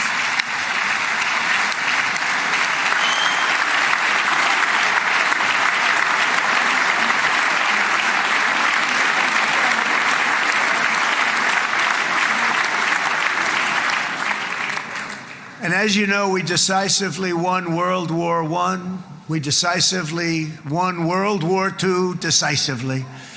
And everything in between and everything before it, we won everything. And then they had the brilliant idea of changing the name from war, you know, it was war, to defense.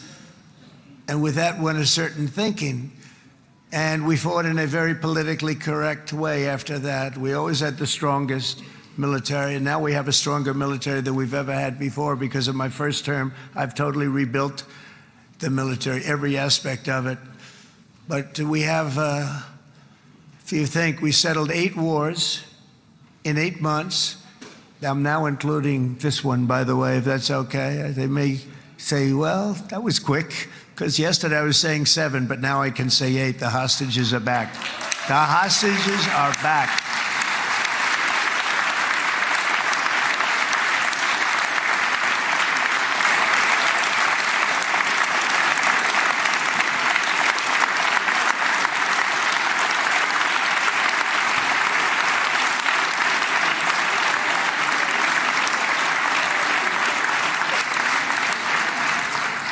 It is a good feeling. Isn't that nice to say? You know, I just said the hostage. First time I said the hostages are back. It feels so good to say it. But when you settle 8 wars in 8 months, that means you don't like war.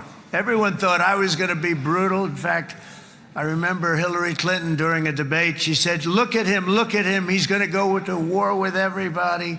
And actually, she said, he's got a personality that's all about war. No, and my personality actually is all about stopping wars, and it seems to work. It seems to work. But it also means this name change and our attitude that we're not going to go into a war, but if we do, we're going to win that war like nobody has ever won a war before. We will not be politically correct, but we're not going to be there. And I think, you know, as you mentioned, Bibi, before, peace through strength, and that's what it's all about. The United States has the greatest and most powerful military in the, right now, history of the world. I can tell you we have weapons that nobody's ever dreamt of. I only hope we never have to use them. I rebuilt the military. I was proud to do it, but some of the things I hated to do. I hated certain of the weapons because the level of power is so enormous, it's so dangerous, so bad. But we have to do what we have to do. We make the best weapons in the world, and we've got a lot of them. And we've given a lot to Israel, frankly. And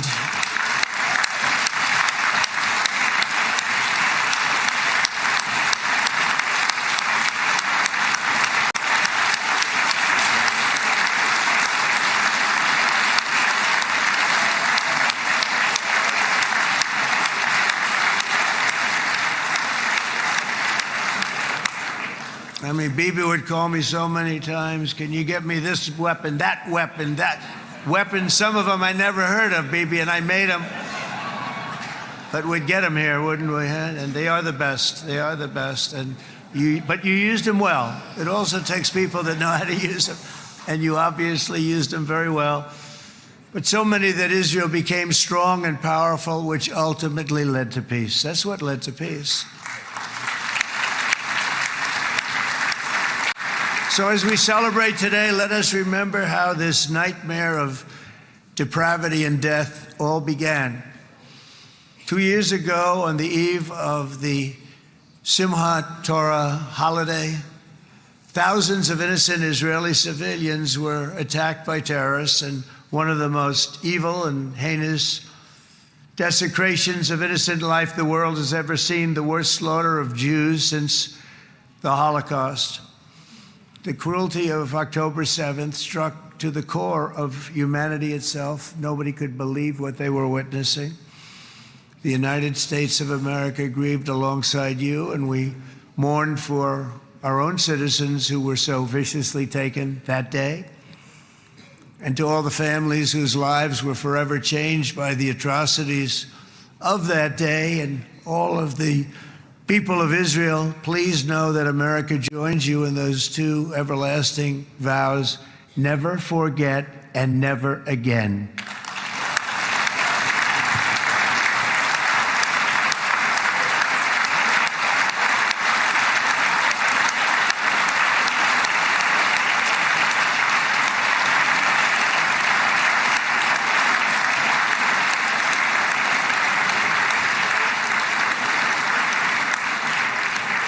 From October 7th until this week, Israel has been a nation at war, enduring burdens that only a proud and faithful people could withstand. It was a very tough period of time.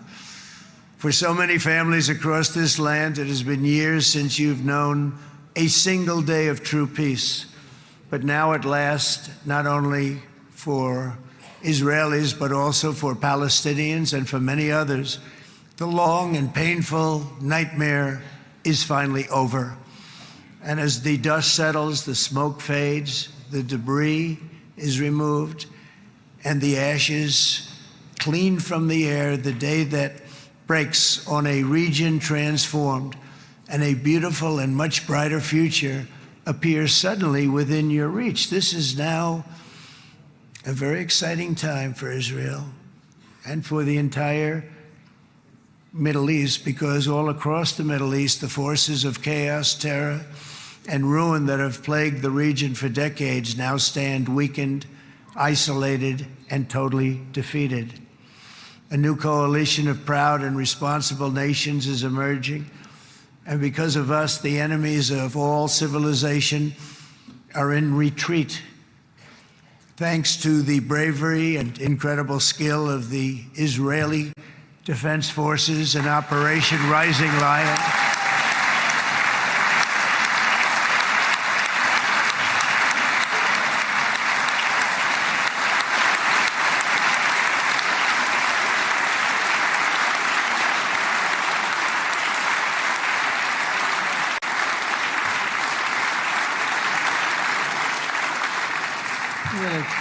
Guy's central casting. Let's put him in a movie. Look at him. Great job. And my people loved working with you. Loved it. They worked so well together. But many of Iran's top terrorists, including nuclear scientists and commanders, have been extinguished from this earth.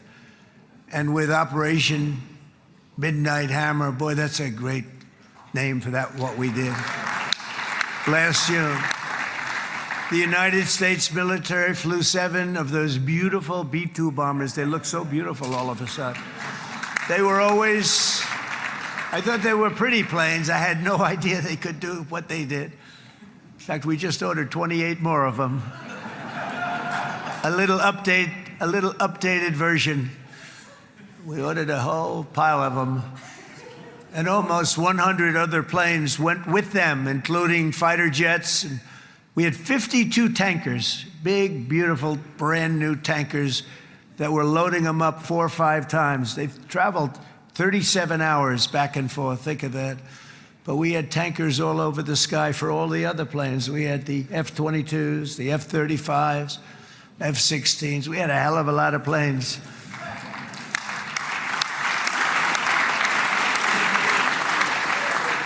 So we had 52 gas stations in the sky. That's what they call them. I'll tell you, I wouldn't want to be flying one of them. We have our great General Raisin Cain right here. General, stand up. This guy, what a general. Thank you.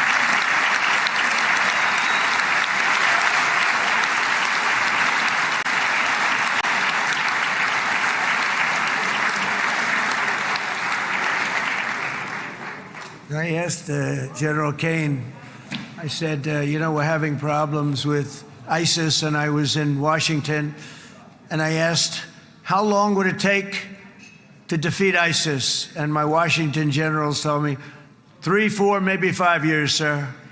I said, I don't get it. We got the best equipment in the world. Why? So I flew to Iraq, and I met with a man named Cain. He said, what's your first name? He said, they call me Raisin, sir. I said, wait a minute, your name is Raisin Cain? I've been looking for you for a long time. You gotta be kidding. So they told me 3, 4, 5 years to defeat ISIS. And I sit down with him and I say, why is it? I flew there in the dark of night. I landed, I'll never forget it. It was quite a trip. I'm glad I made it because I met him. I said, could I ask you, General? I come down. He said with another general and a sergeant. Everybody was like central casting. They could go into a movie right now. Between him and you guys over here, we could get rich making movies, okay? And they got along so great. That's the beautiful thing, that your military and our military, BB, got along so great. But I was told by the television generals in Washington, we have the best equipment in the world. Why is it taking so long? And they said, 4 years. I said, so let me ask you, Raisin, how long would it take you to defeat ISIS? Sir, we can do it in 3 weeks, but you'll probably have some time left over. I said, you gotta be kidding. What the hell are you talking about? They said 4 years. I said, well, sir, look, it's not my place to say, but you're asking me the question. What you have to do is you hit him from the west, you hit him from the north, you hit him from the south, you hit him above, you hit him below. I said, so why didn't they do it? And he didn't want to speak badly of his superiors, which is hard to believe they were his superiors. It should have been the other way around a long time ago, because he's the one that did Operation Hammer. It was flawless. It was flawless. It was absolutely flawless. And I said, so you really think you can do it in 4 weeks? Yes, sir, 100%. You have to do it differently than they were doing it. They were using one base and it was hundreds of miles away. And he says, we have all these portable bases all over the Middle East. And they didn't want to use them because they didn't want to offend the country where the portable, they wouldn't have even known what the hell the planes were going up, right? They wouldn't have known, but he said, no, they didn't want to defend anybody, offend anybody, and but we can do it in 4 weeks. I said, you sure about that? I'm going to call you back. I'll call you back on Monday. I'm going back to Washington. But you think 4 weeks? Yes, sir, I think we can do it in 4 weeks. We'll have time left over. So I call him on Monday. I say, you think you can do it? 4 weeks. I said, go ahead and do it. He did it. I'll tell you, he did it in 4 weeks, less than 4 weeks. So, General, stand up, please. Again, this is a real general. This is not a television general. He doesn't want to go on television.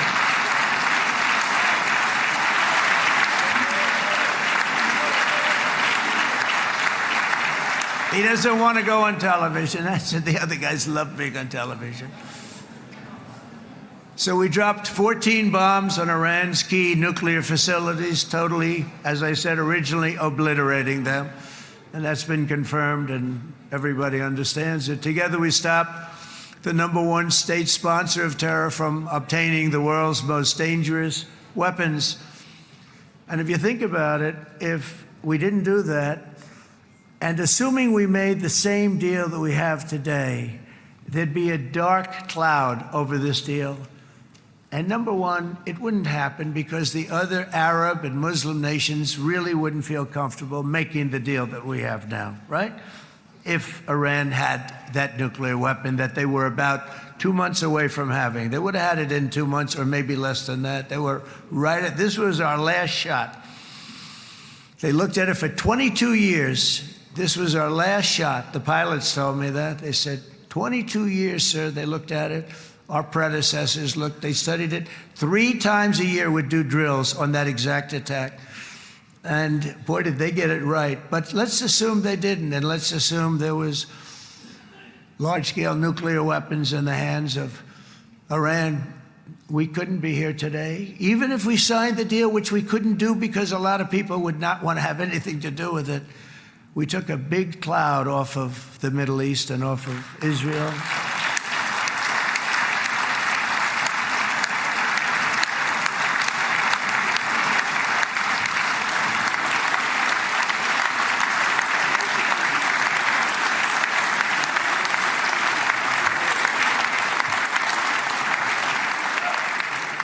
And it was my honor to help.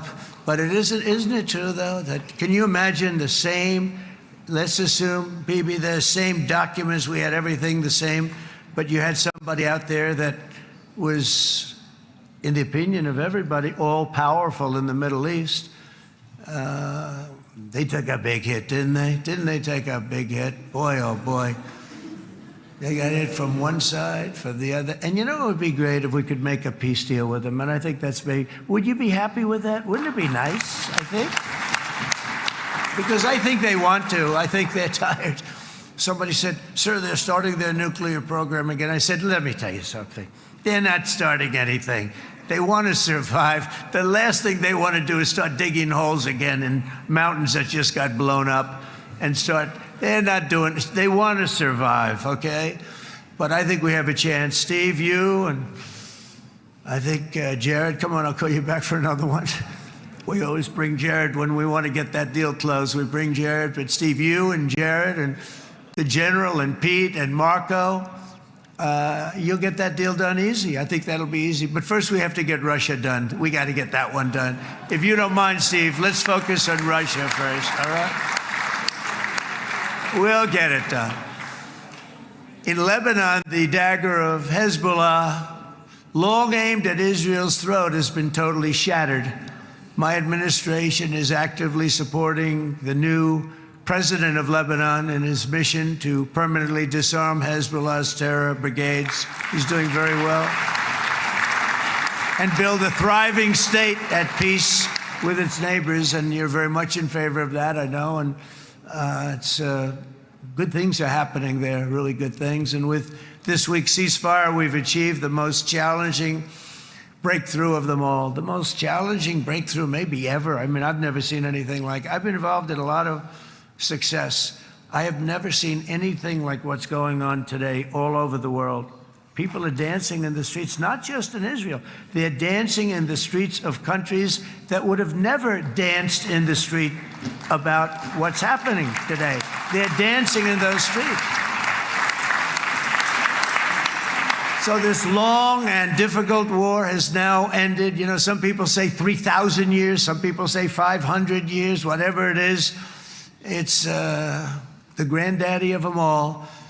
And in an unprecedented achievement, virtually the entire region has endorsed the plan that Gaza will be immediately demilitarized, that Hamas will be disarmed, and Israel's security will no longer be threatened in any way, shape, or form.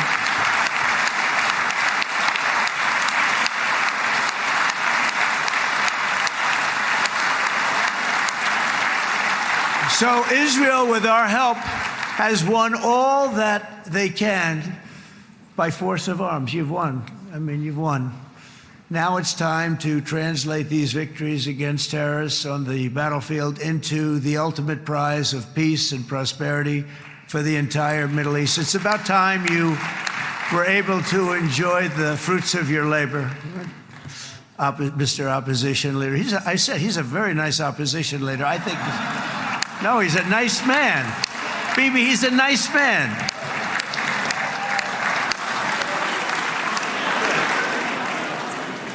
He knows what he's doing, right? No, he's a very nice guy. Well, see, now you can be a little bit nicer, Bibi, because you're not at war anymore, Bibi.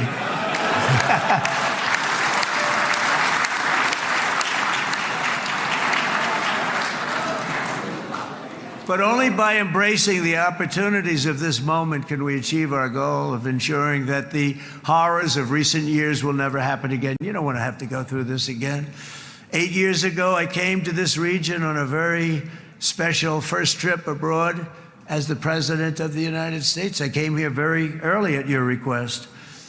I addressed the leaders of the Arab and Muslim world gathered in Saudi Arabia and said that it was time to build a future free of the grip of extremism and terror. And interestingly, right now, as soon as I'm finished, I'm quite late. You've kept me quite late between opposition leaders and Bibi's brilliant but very long speech.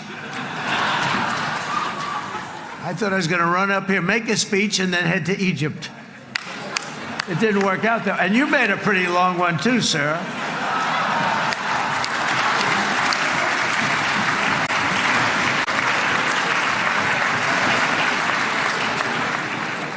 But I liked what you all said. It could be worse. Supposing on top of it, I didn't like what you said. That would be no good, Ron, would it? Ron, you did a great job, by the way, Ron.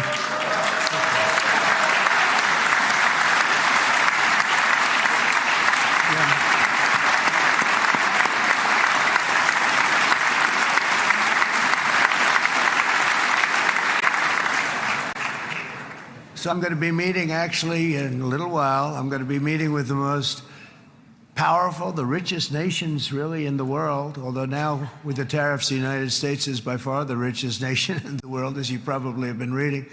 But the richest nations, most powerful nations, you know, tremendous, headed by some tremendous people in many cases. Some cases I wouldn't say necessarily I would endorse. But I will tell you, some incredible people that really helped us make this all possible. So I'll be going there. I'll be quite late. They might not be there by the time I get there. But we're going to give it a shot. But the journey we started back then led to the crushing defeat of the ISIS caliphate, to the monumental Abraham Accords, and ultimately to the historic ceasefire this week, in which many of those same nations really played a very pivotal role, I have to tell you. Steve will tell you that. Jared will tell you that. Together, we've shown that peace is not just a hope that we can dream about. It's a reality we can build upon day by day, person by person, and nation by nation. And because of that, the Middle East is finally ready to embrace its extraordinary potential. You have extraordinary potential in this region. It should now be clear to everyone throughout the region that decades of fomenting terrorism and extremism, jihadism and anti-Semitism have not worked. They haven't worked. They've been a disaster. They've just killed. They've killed. They've backfired completely and totally. They've just totally backfired. Everything that you thought, take it, worst case, it's turned out to be worse than that. They have not worked. From Gaza to Iran, those bitter hatreds have delivered nothing but misery, suffering, failure, and death. They've served not to weaken Israel, but to annihilate the very forces that did the most to foment this hatred. And it's really, I mean, everybody that's tried it has become irrelevant. Meanwhile, we've seen those nations that set aside their differences, reached across ancient divides, and pursued engagement are now among the most successful in the region. They're getting along with Israel, and they're doing great. And I can tell you the 4 nations that joined the Abraham Accords early on, and you'd all be doing me a favor, and I'm going to be saying this in a little while to some other friends, would love you all to, is this right, Jared? Join up in the Abraham Accords. We have to join up and get together. You can have that whole thing filled out. We had a very weak administration, worst president in the history of our country by far. And Barack Obama was not far behind, by the way.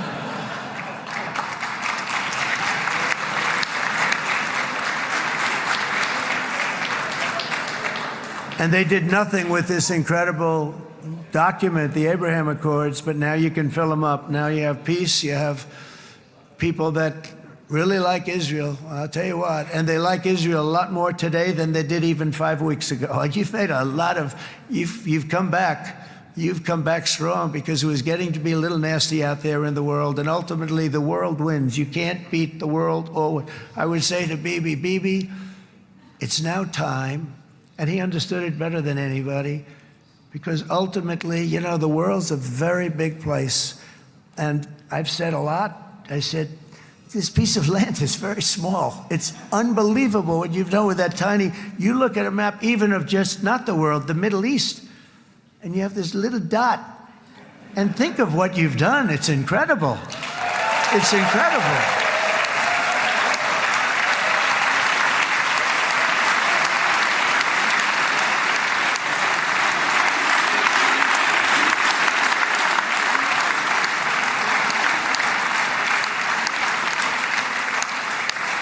But the world is loving Israel again. And I said to Bibi, you know, the world is big and it's strong. And Ron, ultimately, the world wins. And we don't have to worry about that now. But there was getting to be a period of time over the last few months, you know, the world wanted peace and Israel wanted peace. Everybody did. Everybody did. And what a victory it's been, right? What a victory it's been. If you would have gone on for 3, 4 more years, keep fighting, it was getting bad. It was getting heated.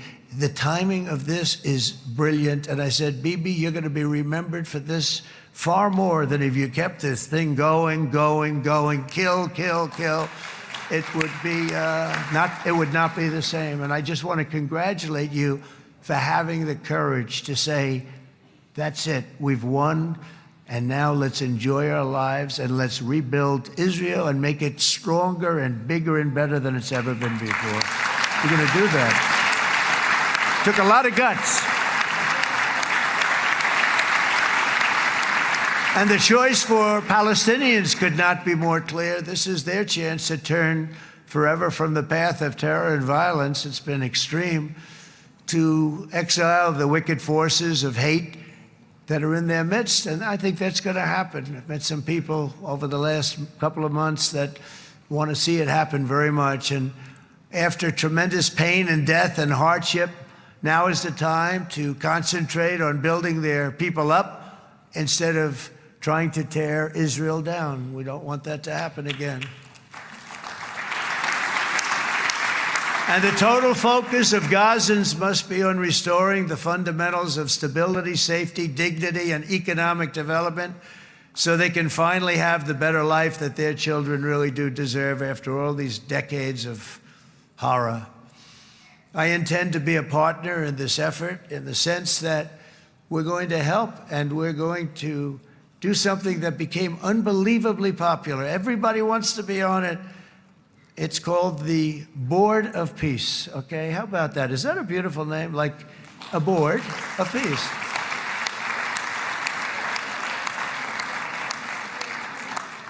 The only bad thing from my standpoint, every single nation involved has asked me to be the chair, and I'll tell you, I'm very busy. I didn't count on that, but you know what? If we do it, we'll do it right, and we have unbelievable power and wealth, because you're going to need wealth. You're going to need wealth to rebuild things, and they have wealth like few people have wealth. I want to thank the Arab and Muslim nations for their commitment that they've made to support a safe rebuilding of Gaza and beyond. I have many Arab countries, very wealthy countries, that came up and said, we'll put up tremendous amounts of money to get rebuild Gaza, and I think that's going to happen. The power, they want dignity, they want to come forward, and they want to say, and I want to say who they are, because what they're doing is going to be, I think, something that you're going to be very impressed with, Bibi, and you need that. You need the kind of economic power that they have, and they want to see it work, and they want to see it be safe, and they want to see it be good for Israel, too. And as much money as it will be, and it's a lot, as you can see, it's a lot. For these countries, it's relatively little relative to their worth. It's really a lot of money like most people could never even conceive, but for these countries, it's not that much, especially because it ensures success and stability in the Middle East, which is what they want to see. So many of them will be with us in Egypt in a little while, I think. I'm not sure. They may be gone. They may have taken their Boeing 747s and left. I said, what kind of a plane do you fly? 747. I said, that's a large plane. No, they may have. Steve, do you think they've left on their their brand new Boeing 747s? Or, I don't know. We're going to find out soon. It's going to be a big story. There'll be 2 people left, and they'll be the 2 poorest ones.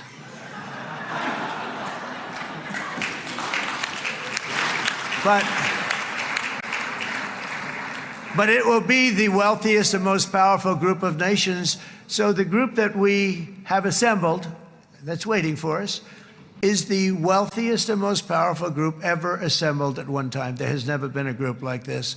And they're only looking for good. They want good. They're going to do good. And as those commitments are made, I'm going to let the world know who's doing it, because they really deserve to get the credit. And some of them probably won't want the credit, but they deserve it. It's more obvious than ever that the productive and responsible nations of this region should not be enemies or adversaries. You should be partners and eventually even friends, and that's what's going to happen. I know it. Together you can stand against the forces of chaos. Yeah, you go ahead. That's an important point.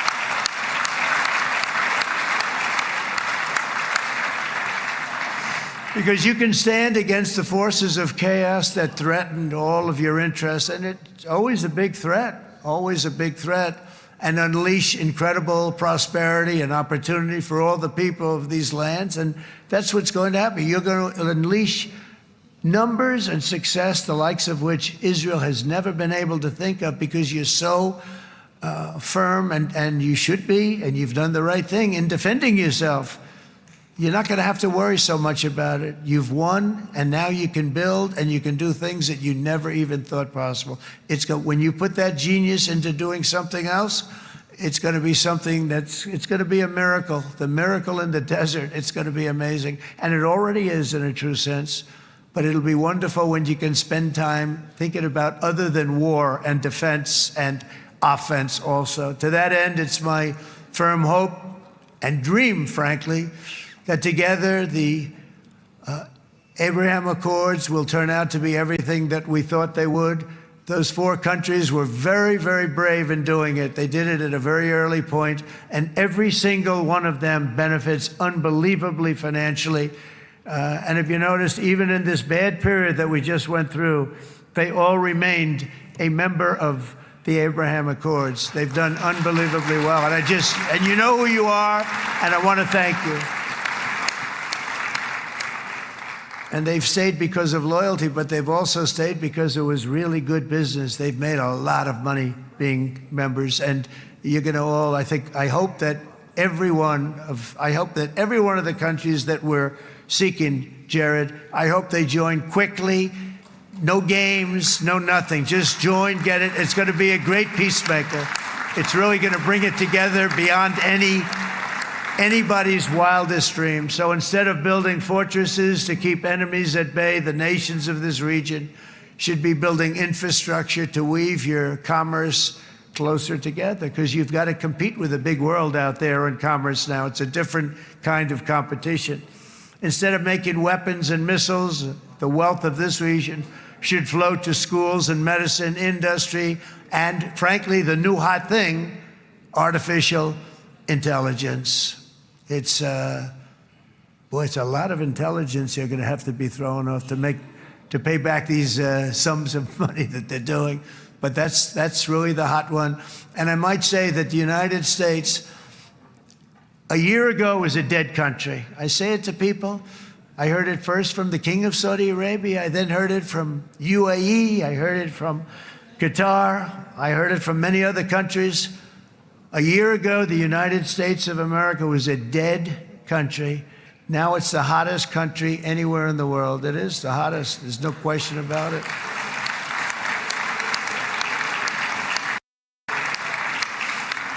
In fact, if you go back a year ago, before the election, although once we had November 5th, we became hot because people got it.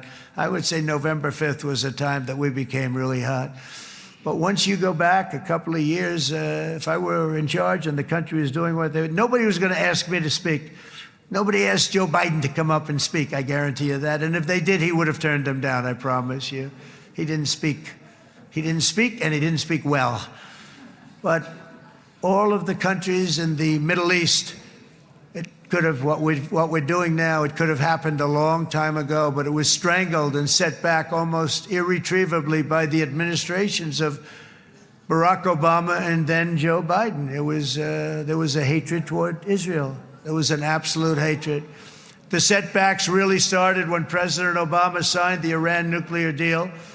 This was a disaster for Israel, and it was a disaster for everyone. And I remember that Bibi Netanyahu came to the United States and worked so hard to try and get Obama not to do that deal.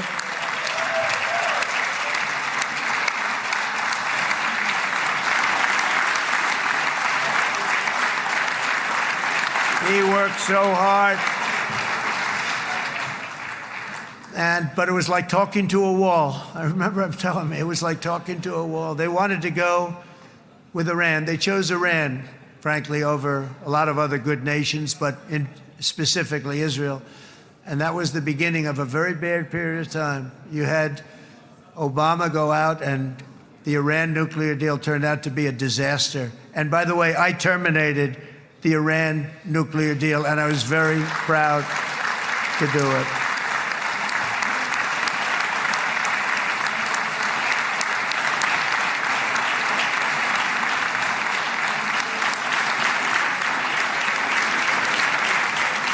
Yet even to Iran, whose regime has inflicted so much death on the Middle East, the hand of friendship and cooperation is open. I'm telling you, they want to make a deal. That's all I do in my life. I make deals. I'm good at it. I've always been good at it. And I know when they want. Even if they said, we don't want to make a deal, I can tell you they want to make a deal. All right, they do. They want to make a deal, and we're going to see if we can do something, because this is crazy what's happening, and we're not going to have this anymore. Neither the United States nor Israel bear the people of Iran any hostility. We merely want to live in peace. We don't want any looming threats over our heads, and we don't want to even think in terms of nuclear destruction. It's not going to happen, never will happen. There's nothing that would do more good for this part of the world than for Iran's leaders to renounce terror, stop threatening their neighbors, quit funding their militant proxies, and finally recognize Israel's right to existence. They have to do that. They have to do that.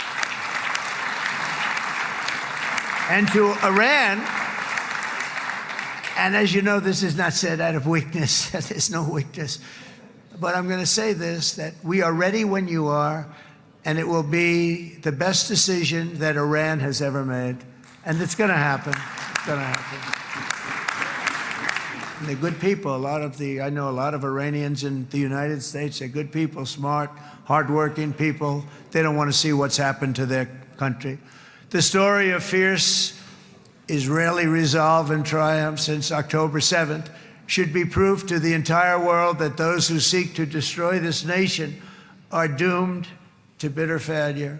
The state of Israel is strong, and it will live and thrive forever.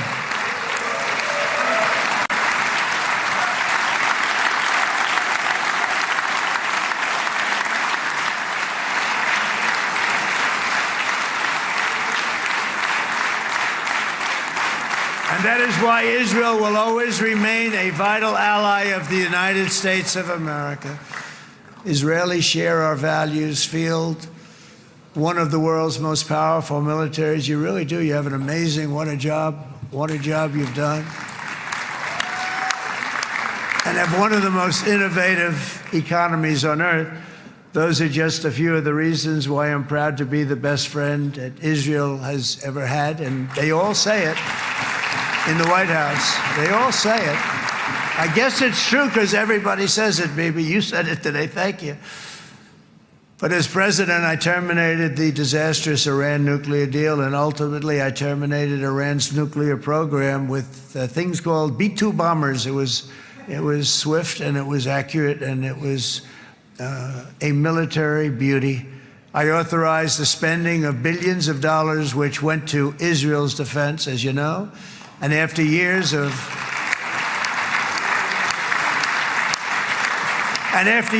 broken promises from many other American presidents, you know that, they kept promising. I never understood it until I got there. There was a lot of pressure put on these presidents. It was put on me too, but I didn't yield to the pressure. But every president for decades said, we're going to do it. The difference is I kept my promise and officially recognized the capital of Israel and moved the American embassy to Jerusalem.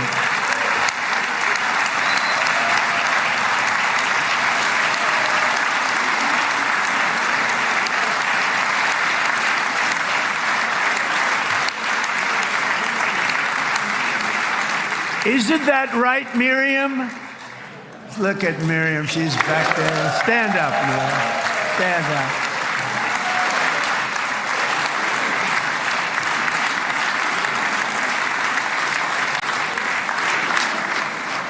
Miriam and Sheldon would come into the office. They'd call me.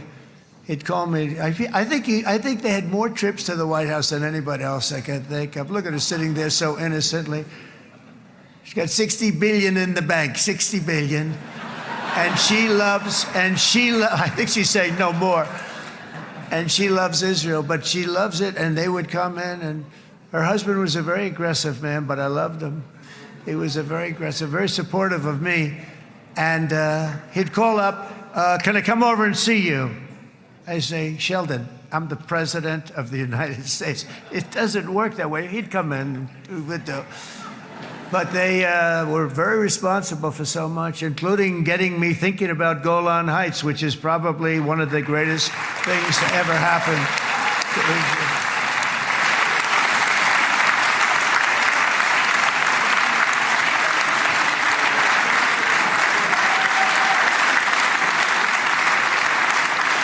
Miriam, stand up, please.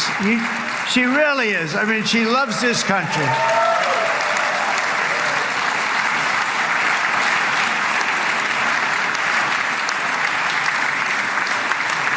She loves this country. Her and her husband are so incredible. We miss him so dearly. But I actually asked her, I'm going to get her in trouble with this, but I actually asked her once, I said, so Miriam, I know you love Israel. What do you love more, the United States or Israel? She refused to answer. That might mean Israel, I must say. We love you. Thank you, darling, for being here. That's a great honor. Great honor. She's a wonderful woman. She is a great woman. I've always stood for the people of this community, and I always will. I'll always be with you. I'm always going to be with you. I guess maybe something could happen to change my mind. Somebody that's stupid gets into office and wants to do really bad things, but that's about it. We don't think we're going to have that happen. I hope we're not going to have that happen. And this man is a good man right here. These two men are good men right here.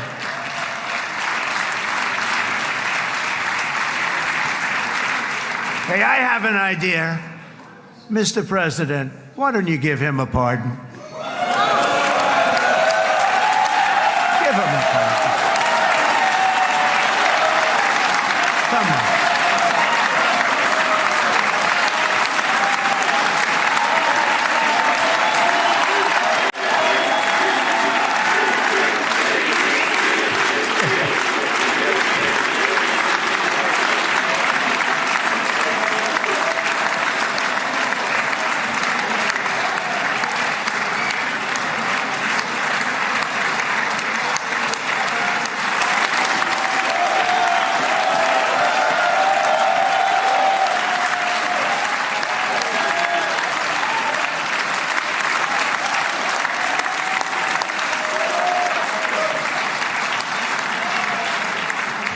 By the way, that was not in the speech, as you probably know. But I happen to like this gentleman right over here, and it just seems to make so much sense. You know, whether we like it or not, this has been one of the greatest wartime presidents. This has been one of the greatest wartime presidents. And cigars and champagne, who the hell cares about that?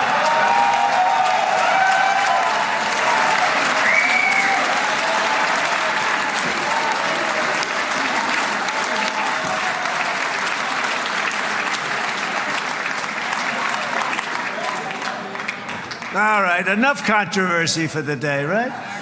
It's not, actually, I don't think it's very controversial. So, you know, I mean, I see so popular. You are a very popular man. You know why? Because you know how to win.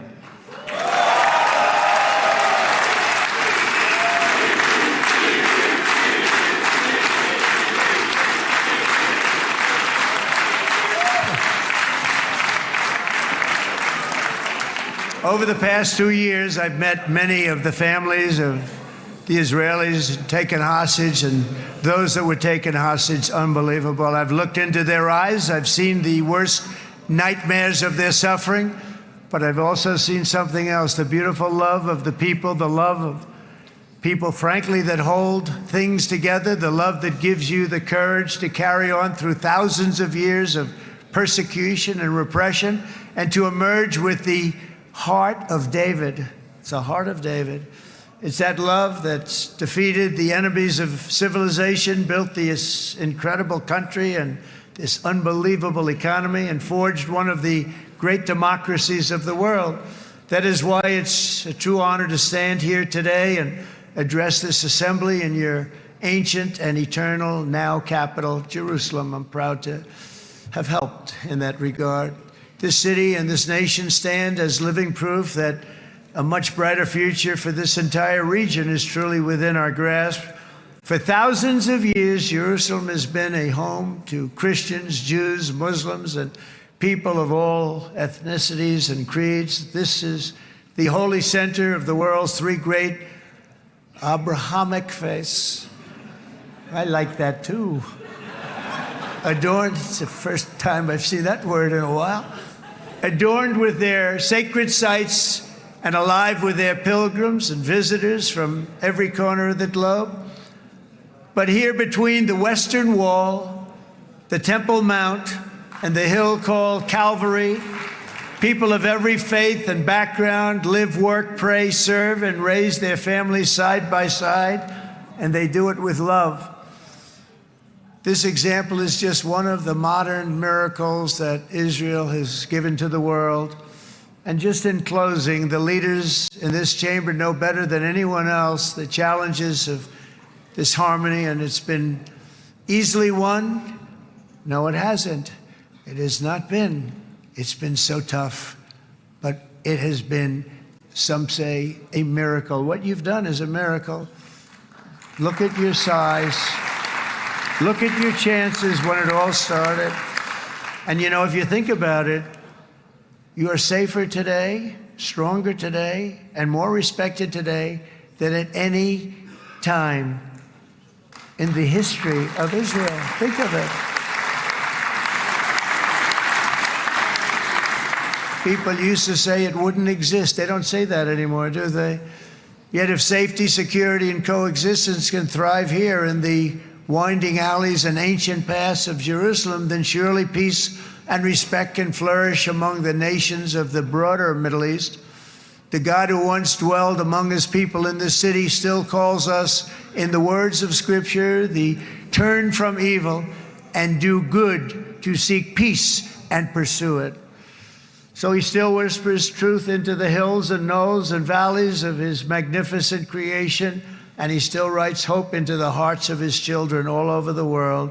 And that is why even after 3,000 years of pain and conflict, the people of Israel have never given up from the threats of Zionism, from all sorts of threats. You want the promise of Zion. You want the promise of success and hope and love and God. And the people of America have never lost faith in the promise of a great and blessed future for all of us. From the very first day that modern Israel was founded, we have stood together through thick and thin of setbacks, and through victory and defeat, through glory and heartache. We have built industries together. We have made discoveries together. We have confronted evil together, and we have waged war together. And perhaps most beautifully of all, we have made peace together. And this week, against all odds, we have done the impossible and brought our hostages home.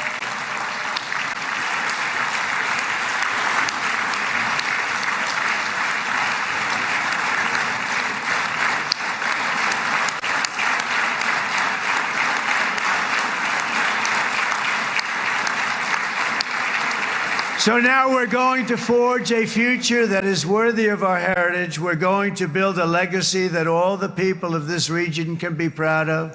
New bonds of friendship, cooperation, and commerce will join Tel Aviv to Dubai, Haifa to Beirut, Jerusalem to Damascus, and from Israel to Egypt, from Saudi Arabia to Qatar, from India to Pakistan, from Indonesia to Iraq, from Syria to Bahrain, Turkey to Jordan, the United Arab Emirates to Oman, and Armenia to Azerbaijan, another war that I just settled. We are going to have hope, harmony, opportunity, and happiness here in the spiritual and geographic center of the entire world. That's what you are. Israel, America, and all of the nations of the Middle East will soon be safer, stronger, greater, and more prosperous than ever before.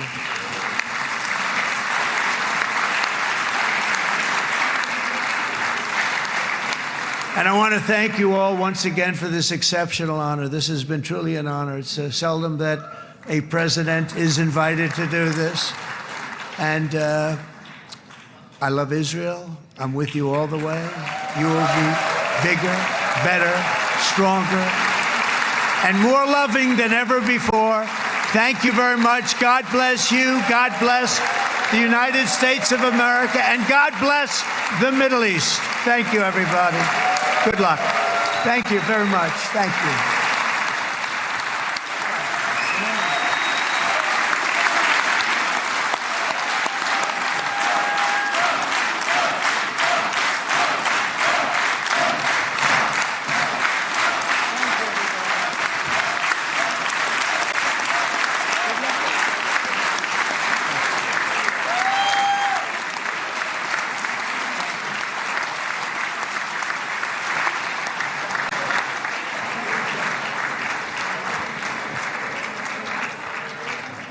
אני מודה לנשיא ארצות הברית של אמריקה על דבריו. חברות וחברי הכנסת, תם סדר היום. הישיבה הבאה תתקיים ביום שני, כ"ח בתשרי התשפ"ו, 20 באוקטובר 2025 בשעה 16:00. חג שמח ובשורות טובות. ישיבה זו נעולה. כבוד הנשיאים וכבוד יושב ראש הכנסת,